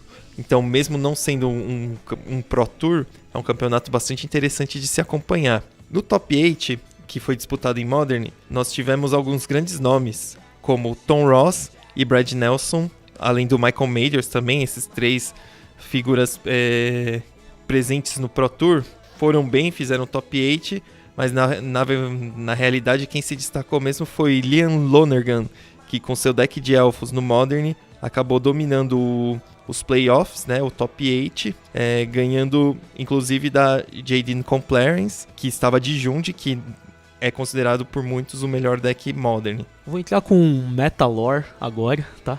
É um lore não sobre a história do Magic, mas não sobre a história do Magic contada, mas sobre a história real do Magic. O Invitational é um torneio muito legal, assim, pra quem joga há muito tempo, porque bate umas saudades do antigo Invitational, de verdade. O torneio que a Wizards fazia, ele convidava, se não me engano, os campeões de Pro Tour, campeão mundial, jogadores do Hall da Fama. Essa carta, o campeão desse torneio, ele podia montar uma carta, a escolha dele. Essa carta passava pelo design da Wizards, né? Arrumavam o tipo de criatura, colocavam dentro de um power level mais adequado. E depois essa carta é lançada numa edição, né? E é por isso que a gente tem um monte de carta que a gente chama pro nome de alguém. O Dark Confidant acho que é o melhor exemplo da atualidade, porque a gente chama ele de Bob e quase ninguém sabe o porquê. Mas é porque o Bob Maher foi o vencedor do Invitational que fez essa carta. A gente tem outros exemplos, que nem o Finkel, né, que é o Mago das Sombras Infiltrador, o Void Mage Prod, que é o Kaibud. Tem o Snapcaster, que é o Thiago Chan. Mais icônico ainda. O Meddling Mage, que é o Chris Picula. Exatamente. Enfim, o Invitational da Star City, ele acaba transformando o jogador campeão em uma ficha que é distribuída nos próximos abertos. Então, normalmente você sabia que ficha que os jogadores iriam escolher se fossem os campeões, mas para essa edição parece que eles não fizeram essa pergunta, então a gente não sabe que ficha que o Liam Lonergan vai assumir. De qualquer forma, parabéns a ele, o Elfos é uma escolha bastante ousada no Field Modern e, aliás, vai ser invocado no deck da semana. Vale a pena comentar, já que teremos o Grand Prix de Indianápolis, que vai ser no formato Modern. Continuando com as notícias da semana, agora falando do Brasil, nós tivemos o RPTQ, o campeonato que dá 4 vagas pro Pro Tour. E nesse final de semana, juntamente com o RPTQ, tivemos o LCQ, né, que é a última chance dos jogadores conseguirem a vaga para esse RPTQ, que aconteceria no dia seguinte. Eu acabei jogando o LCQ no sábado. Eu joguei de Rogue Emerge. Acabei obtendo um resultado excelente. Eu tive 3 empates no meu campeonato. E depois do meu terceiro empate, eu resolvi conceder para o meu oponente, que ele estava com um resultado melhor. E acabei dropando do campeonato. Por outro lado, nós tivemos um amigo nosso, o Edson Teixeira, mais conhecido como Maca, jogando com o mesmo deck. Ele acabou faturando a vaga e foi jogar o RPTQ. Então, parabéns ao Maca aí pelo ótimo resultado. Infelizmente, ele não foi tão bem no RPTQ. O Caio, que também hoje não pôde estar presente, não foi tão bem no RPTQ.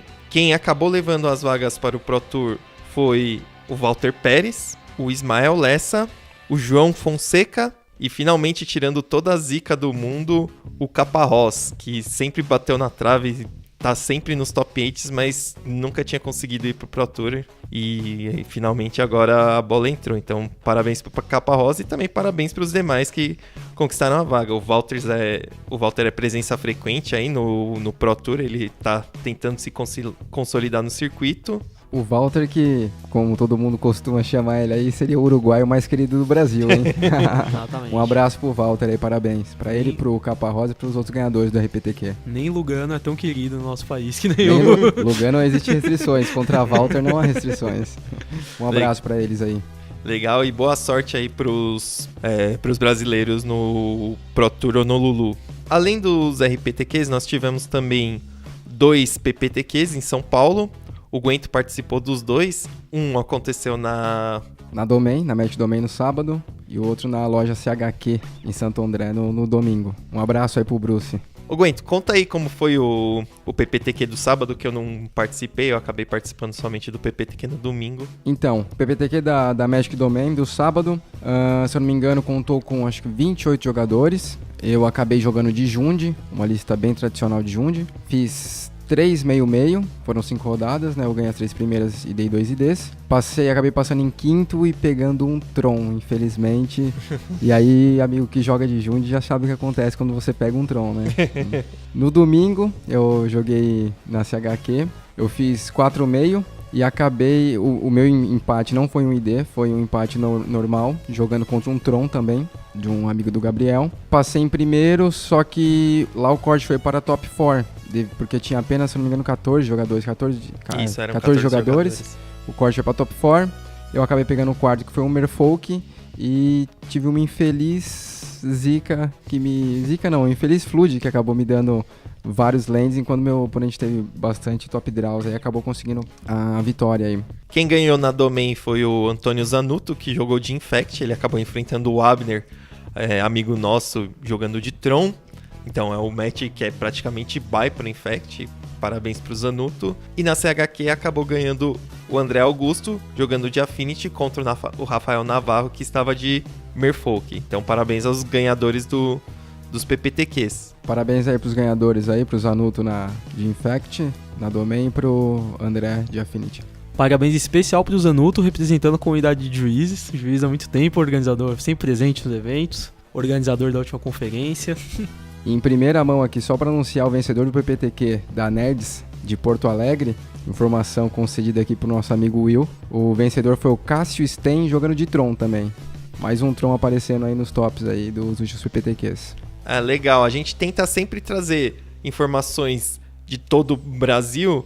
Acaba que, como a gente não recebe as respostas a tempo da gravação do podcast, a gente só passa as informações das pessoas que nos respondem. Então aí fica a cutucada para incentivar os lojistas a passar os resultados para a gente, para que a gente faça uma divulgação não somente do que acontece em São Paulo, que a gente está por dentro por questões geográficas, mas também informações sobre todo o Brasil, num Magic competitivo. Se você tá ouvindo isso, fala com o seu lojista, fala pra ele não esquecer de mandar pra gente todas as listas, todas as informações, anúncio de torneio, tudo que vocês tiverem, a gente quer realmente informar, não é pago ainda.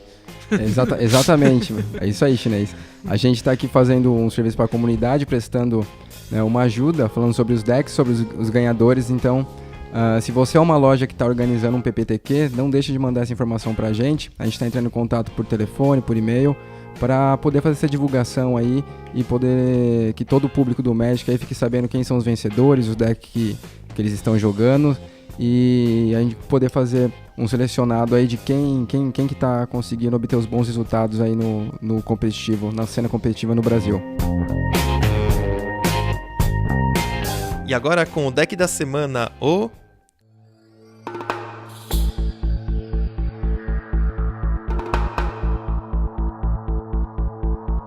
Grimório Silvestre.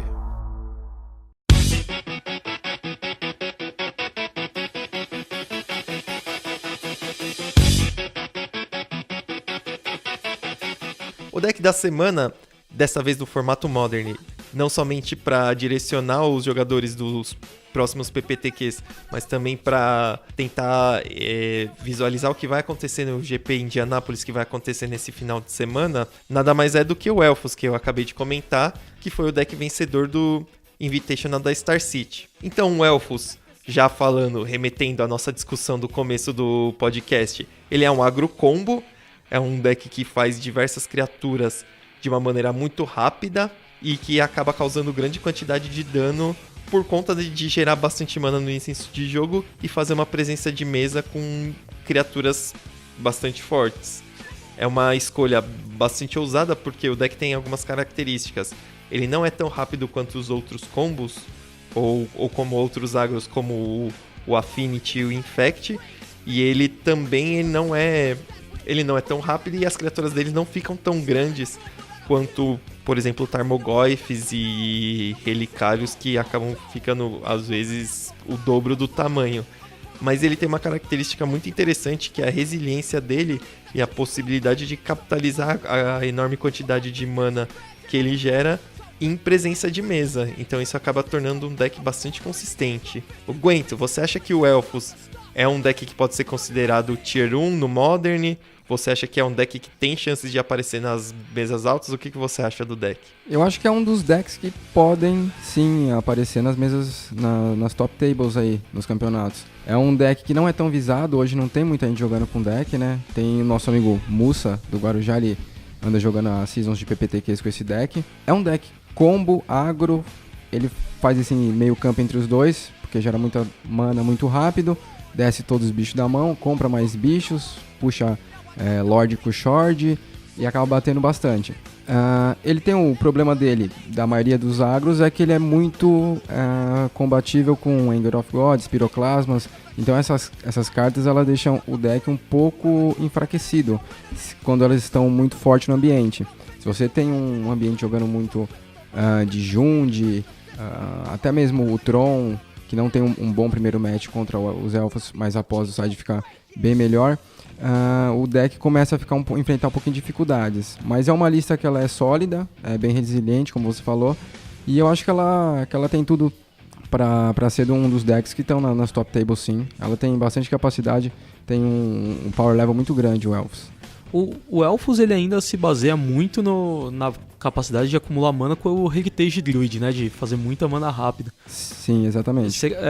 Isso acaba jogando a favor do deck, o fato do Heritage Druid ser considerado, assim, ele parece inofensivo pra quem nunca viu o deck funcionando, e o Elfos ele começou a aparecer no formato recentemente, né? Então, assim, você acha que isso tem alguma influência, o fato do pessoal não estar acostumado a jogar contra, e assim, às vezes perder o turno que é pra dar remoção nele, guardar pra um Lorde, sendo que na realidade o jeito certo de combater o deck é evitar o snowballing, né, de um monte de criaturas.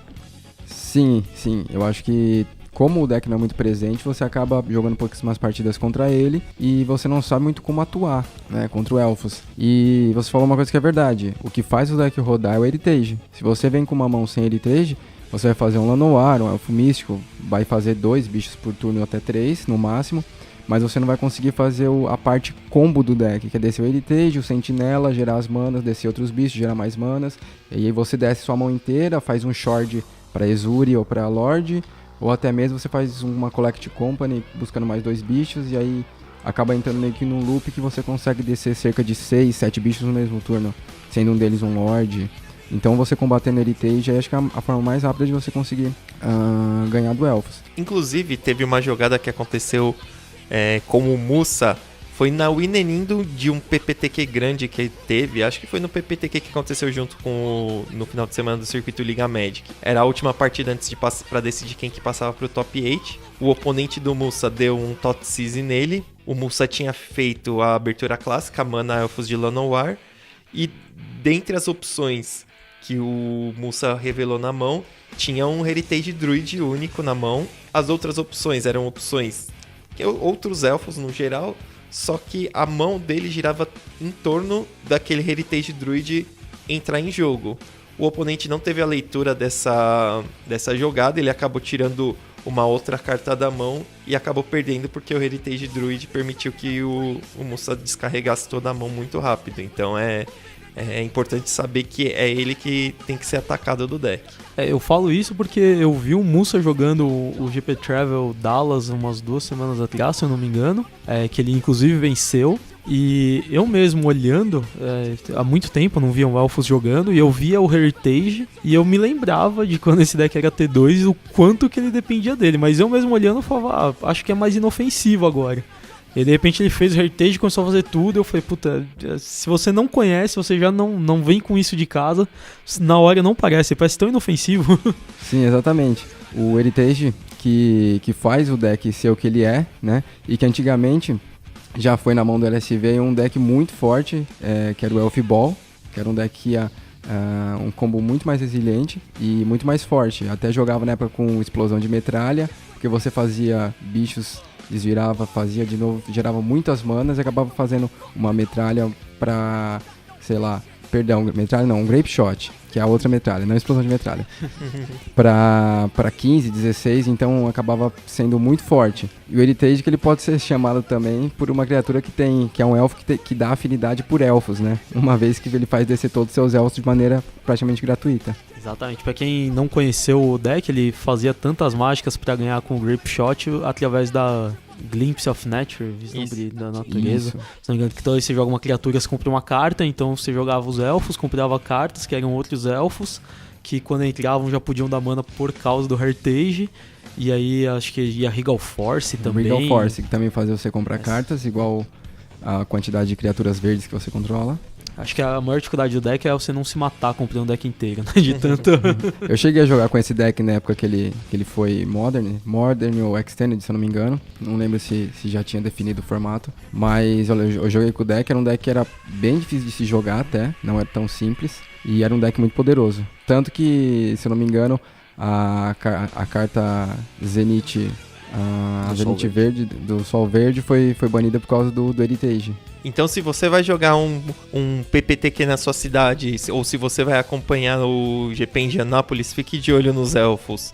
Lembre-se que a carta-chave dele é o Heritage Druid e não subestime o poder das pequenas criaturinhas. E se você é um jogador de elfos, não fique chateado com a gente entregando aqui o poder do deck.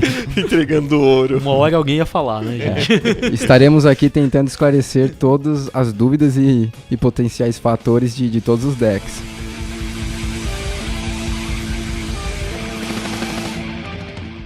E agora vamos a Chancelaria Azorius.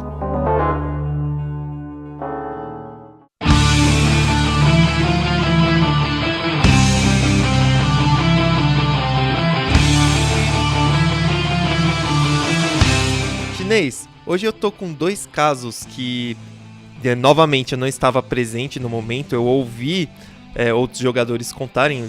Um deles foi o próprio Caio que presenciou, mas hoje, como ele não pôde estar presente, eu vou fazer o questionamento baseado no próprio relato dele. O segundo eu ouvi também, aconteceu no Last Chance Qualifier deste final de semana, e eu vou contar o que eu sei, como me expuseram a situação, e você dá a sua opinião baseado nessa história. Então, se alguém souber que tem algum fato que está distorcido, se quiser corrigir, a gente faz a retífica no episódio seguinte. Então, vou começar pelo caso do Caio, que aconteceu na RPTQ. Ele já estava mal no campeonato, já não tinha mais chances de se classificar, mas ele optou por continuar jogando para ganhar mais pontos. Aí aconteceu o seguinte, ele viu, saiu a rodada, ele viu a mesa que ele ia jogar, ele pegou o deck e foi conferir se o sideboard dele já estava separado do deck principal. Nisso, um jogador parou e ficou atrás dele, olhando pro Caio manipulando o deck. O Caio ajeitou o deck, ajeitou o sideboard, separou. Logo em seguida, a pessoa que estava atrás do Caio pegou, deu meia volta e sentou na frente do Caio. Então, basicamente, o que esse oponente fez foi ver o deck que o Caio estava jogando, ver as cartas do sideboard meio que por cima, para tentar ganhar alguma vantagem, já saber contra que deck que ele estava jogando. O que esse lance caracteriza em termos de... Se esse lance caracteriza alguma punição, se é algo que é proibido no jogo, se é permitido, qual que é a situação aí em termos de regras? Esse caso ele é um pouco complicado de se explicar, né, de se fazer entender para os jogadores. Claramente, esse tipo de ação não é legal. Não é legal assim no sentido de divertido, não é desportivo de se fazer, porque você está conseguindo uma vantagem que é, de certa forma, legal, uma vantagem que você não deveria ser capaz de obter. Porém, a definição, assim, a penalidade que isso poderia se enquadrar é o Outside Assistance, que é exatamente sobre informações ilegais na sua partida. Um exemplo disso foi o caso que aconteceu no passado, um jogador famoso, não vou me recordar o nome agora, que olhou cartas através do reflexo do óculos do seu oponente. O oponente não percebeu, e ele percebeu que ele estava obtendo uma vantagem ilegal. Eu não me lembro se ele... Acho que ele foi enquadrado como desclassificação por roubo, porque ele percebeu essa vantagem e usufruiu dela, mesmo tendo percebido mesmo sabendo que o oponente não estava avisado e mesmo sabendo que isso era uma coisa ilegal. Só que a definição de Outside Assistance é muito clara, que você só pode ser punido por isso depois que você já se sentou para a sua partida. Nesses termos, o manual é razoavelmente claro. Então, assim, se você viu a rodada, viu o nome do seu oponente e você sabe que seu amigo já jogou contra ele e pergunta do que ele está jogando, isso não é nada, você tem esse direito. Se a partir do momento que você já sentou na mesa para começar a sua partida, você faz a mesma pergunta pro seu amigo ainda antes da rodada começar, aí isso é um Outside Assistance. No caso, o que esse jogador fez é o que eu, pessoalmente, fora do meu papel de juiz, chamo de cachorragem. O cara conseguiu ali uma vantagem que ele não devia ter, porém, segundo o manual, isso não é nenhum tipo de infração. O conselho que eu posso dar é que você sente na sua mesa, fique com o seu material de jogo já preparado, mas não inicie os seus procedimentos pré-game, que é o que a gente chama essa conferência do deck, a contagem das cartas, a verificação do side. Isso tudo são os procedimentos de antes do jogo, pre-game procedures. O ideal é que você não inicie eles até que seu oponente já esteja sentado na sua frente, porque até esse momento ele não é enquadrado nesse tipo de penalidade. E o segundo caso é um caso ligeiramente parecido, porque é uma situação que causa confusão, não se sabe exatamente se é antiética a ação de fato, mas se ela está a favor ou contra as regras. A situação foi o seguinte, tinha um jogador, era um Mirror de Bunch Company, um dos jogadores tinha um advogado silvestre na mesa, o outro jogador comprou a carta do turno, virou as 3 manas e fez um Reflector Mage no advogado silvestre. O advogado silvestre voltou pra mão, outro jogador foi jogar o seu turno seguinte, ele comprou a carta, chamou o juiz e falou: juiz, eu comprei um advogado silvestre novo do topo do Grimório. Eu posso fazê-lo nessa mesma rodada? Aí, obviamente que a regra é não pode fazer, porque o texto remete sobre todas as cartas com o nome advogado silvestre, independente se elas estavam em jogo ou não. Mas durante a discussão que surgiu em um dos grupos de WhatsApp que eu participo, é que se o jogador que fez essa pergunta de fato tinha comprado um outro advogado silvestre e estava querendo disfarçar que tinha comprado uma carta nova só para esconder essa informação do seu oponente. Então vamos supor, ele compra uma carta, um Collected Company ou um Spell Queller e faz essa pergunta para induzir o oponente a jogar como se ele não soubesse dessa informação. Então basicamente ele está mentindo sobre uma informação, mas fazendo uma pergunta para o juiz tendo essa questão. Se for mentira ou não, aqui a situação não importa, é que eu acho que a exposição da situação que é interessante. Chinês, o que você acha desse caso?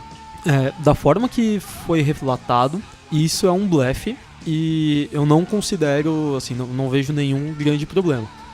O jogador ele pode muito bem fazer uma pergunta, assim, mesmo sem ter comprado um advogado, mesmo sem omitindo essa informação da compra, ele pode perguntar: tomei um Reflector Mage no meu advogado silvestre, eu posso jogar outro advogado silvestre? E aí, assim, acho difícil de eu tentar julgar que ele me deu uma informação escondida. Ele não é obrigado a revelar essa informação, que é a compra dele, uma carta escondida na mão. E também não é obrigado a falar a verdade. Você pode sempre mentir e falar: olha, cuidado que eu tenho um counter na mão, mesmo não tendo. Então, assim, isso é um blefe, não tem nenhum problema mediante as regras. Só acho importante tomar cuidado. De repente o jogador, você pode, ao tentar usar o juiz para um blefe, você pode, digamos assim, se dar mal. Por exemplo, você pode mostrar a sua mão, apontar uma carta qualquer e falar: eu posso jogar esse advogado silvestre? E o juiz pode olhar e falar: isso não é um advogado silvestre. Não querendo revelar essa informação, mas assim, do tipo, você está fazendo uma pergunta que não procede. E é uma comunicação que o juiz tem com o jogador. E isso, digamos que o tiro pode ser pela culatra, muito feio. E é difícil da gente tentar fazer, porque o juiz ele não sabe na hora que está sendo envolvido numa peça de teatro, tentando ludibriar o oponente. Eu não sou contra que o juiz entre no jogo, caso ele perceba. Eu acho que ele tem que ser o mais objetivo possível. E aí fica uma área meio cinza de o que seria exatamente o comportamento ideal. Se isso acontecesse comigo, pessoalmente, eu ia falar: você está me perguntando se você tendo 2 advogados silvestres na mão e um deles foi alvo de um Reflector Mage, se você pode jogar outro? A resposta é não. Isso seria o que eu falaria, de forma a ser o mais objetivo possível. A gente não responde a todas as dúvidas dos jogadores, mas nós temos que tirar as dúvidas de regra dos jogadores. A dúvida de regra que ele tem é essa, e é essa dúvida que eu ia responder, e eu faria o possível para deixar o mais claro, para clarificar o que eu estou respondendo. Mas, dando o veredito final, isso é um blefe, não tem absolutamente nada nas regras que proíbe esse tipo de blefe. Apenas para complementar, esse tipo de situação que muitos outros jogadores consideram como falta de fair play, ou outras situações como o oponente ganhou uma vantagem que não deveria ter e ele deveria conceder, porque, por exemplo, um jogador que toma um game loss por um ato que aconteceu sem querer, mas que ele estava muito à frente no jogo.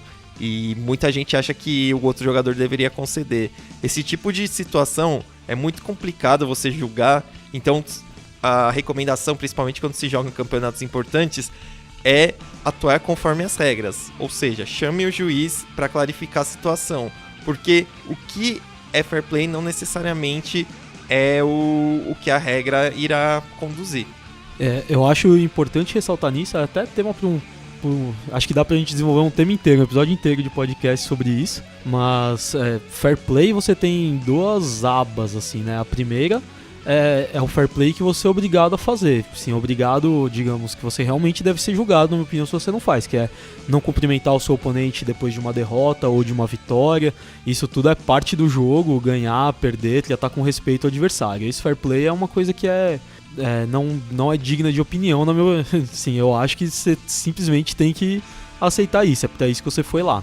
Outro fair play envolve a vontade de ganhar, e se você tá num torneio competitivo, ele é pelo nome competitivo. Eu acho que existem torneios que você pode ser mais pra se divertir, são os torneios casuais, e dentro de um torneio competitivo, cada um tem a sua postura. E ainda mais um jogo que nem o Magic, que é tão complicado, tão fácil de se errar. A gente quer tanto ganhar no erro do adversário. Sim, erros de destreza não deixam de ser erros, são coisas que também tem que, como qualquer outra, você tem que praticar, na minha opinião.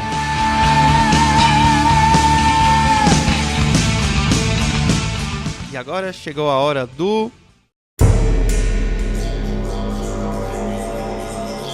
O livro de Jain Dai.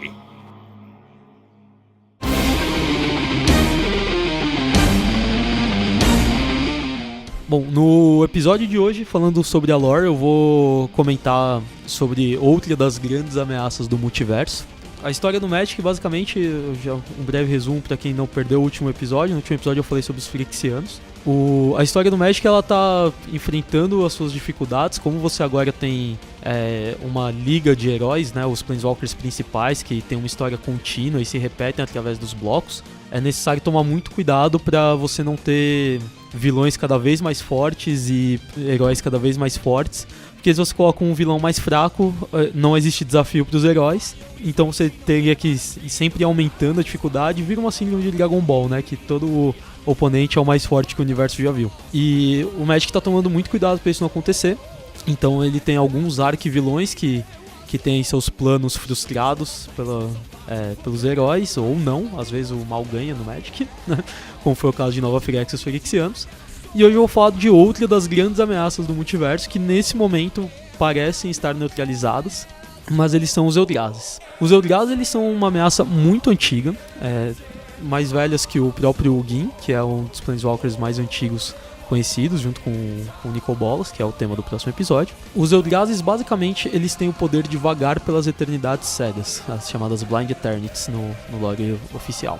As eternidades cegas são, digamos, uma malha dimensional que separa cada plano um do outro. Então, assim, os planos não é como se eles fossem um planeta e você fosse para o espaço e aí chegasse em outro planeta. Um plano, ele pode ter uma galáxia inteira, como ele pode ser só uma sala, cada uma delas é um plano. E aí você, ao tentar viajar de um plano para o outro, você eles são separados pelas Blind Eternities. Os Planeswalkers, eles não interagem com as eternidades cegas, eles simplesmente se teleportam de um plano e aparecem no outro. Os Eldrazi, eles têm essa propriedade de serem capazes de vagar por elas, são os únicos seres que se sabe que podem fazer isso. Os Eldrazi hoje não são... pouco se sabe sobre eles, porque eles têm uma natureza titânica muito grande. A gente sabe que eles foram inspirados, pelo menos 2 deles, em referências da cultura pop, que é o Lamog, ele é inspirado no Galactus, por isso ele é o devorador de mundos, ele é o aniquilador, ele consome a energia do planeta. O Enraku é inspirado no Cthulhu, Chulu, o grande monstro titânico do H.P. Lovecraft. E por isso ele torna todo mundo louco, foi os arcos que a gente viu em Innistrad. Existe a especulação, né? Foi conversado em lore, mas os personagens estavam conversando a respeito de que os Eldrazi podem ser só representações de uma entidade ainda maior, como se fossem avatares de uma espécie de um grande deus, e por isso eles não poderiam ser destruídos facilmente, você não poderia destruir um Eldrazi. E inclusive é por isso que no arco inicial de Zendikar eles foram somente aprisionados. O plano do Gin era novamente aprisioná-los quando eles se libertaram em Rise of the Eldrazi. Em Battle for Zendikar, a Liga da Vigília do Portão se junta tentando aprisioná-lo. A coisa falha, é bem icônico isso. Se você olhar as cartas do bloco, você vai ver a Hedron Aligned Network, a rede de Hedrons alinhados, que é quando eles tentam aprisionar o Lamog. O plano falha inteiro, o Kozilek acaba se libertando também. E, até onde a gente sabe, esses dois titãs são totalmente destruídos por uma magia da Chandra. E depois disso fica faltando um titã, que é o Enraku. Ele, na realidade, não estava mais em Zendikar, porque Nahir estava invocando ele para assolar Innistrad numa vingança. Isso é tema também para um outro episódio. E no final das contas eles acabam aprisionando o Enraku na Lua, que é o único Hedron grande o bastante que eles encontram. A Lua de Innistrad, que tem as propriedades mágicas, que inclusive faz os lobisomens, é quem acaba sendo a última prisão da Enraku. Até o momento nós não sabemos, não teve aparição de nenhum outro titã, mas até onde se sabe podem existir outros que ainda não foram vistos. Pode ser que seja realmente uma entidade superior que se manifesta na forma dos titãs e, sendo assim, poderia, digamos, criar novos. E Enraku, de um jeito ou de outro, não foi totalmente destruída, então também não sabemos como se comportam. São seres muito misteriosos, muito além da compreensão, e provavelmente eles vão retornar de alguma forma. A natureza Eldrazi vai voltar a ser uma ameaça para o multiverso. Legal, Chinês. Obrigado.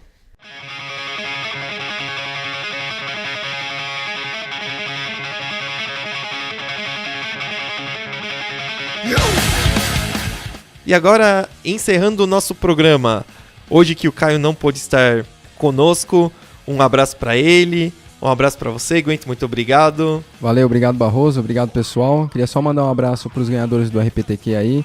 Espero que eles representem bem aí o Brasil aí como uma nação aí, já que no ritmo das Olimpíadas que acabaram agora, no PT ou no Lulu aí em outubro.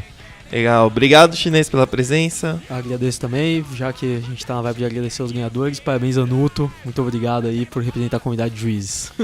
E eu queria deixar um abraço aí pro Bruce e pro Luquete da CHQ, ajudando aí a gente na divulgação do nosso trabalho. São grandes amigos nossos, é a loja que a gente frequenta.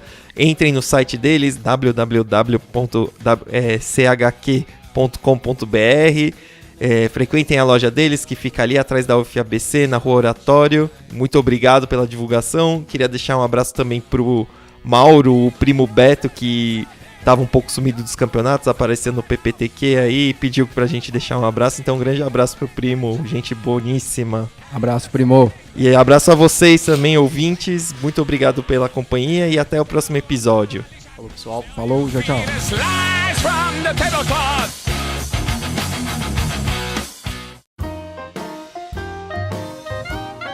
Esse podcast é uma produção Agência WTF.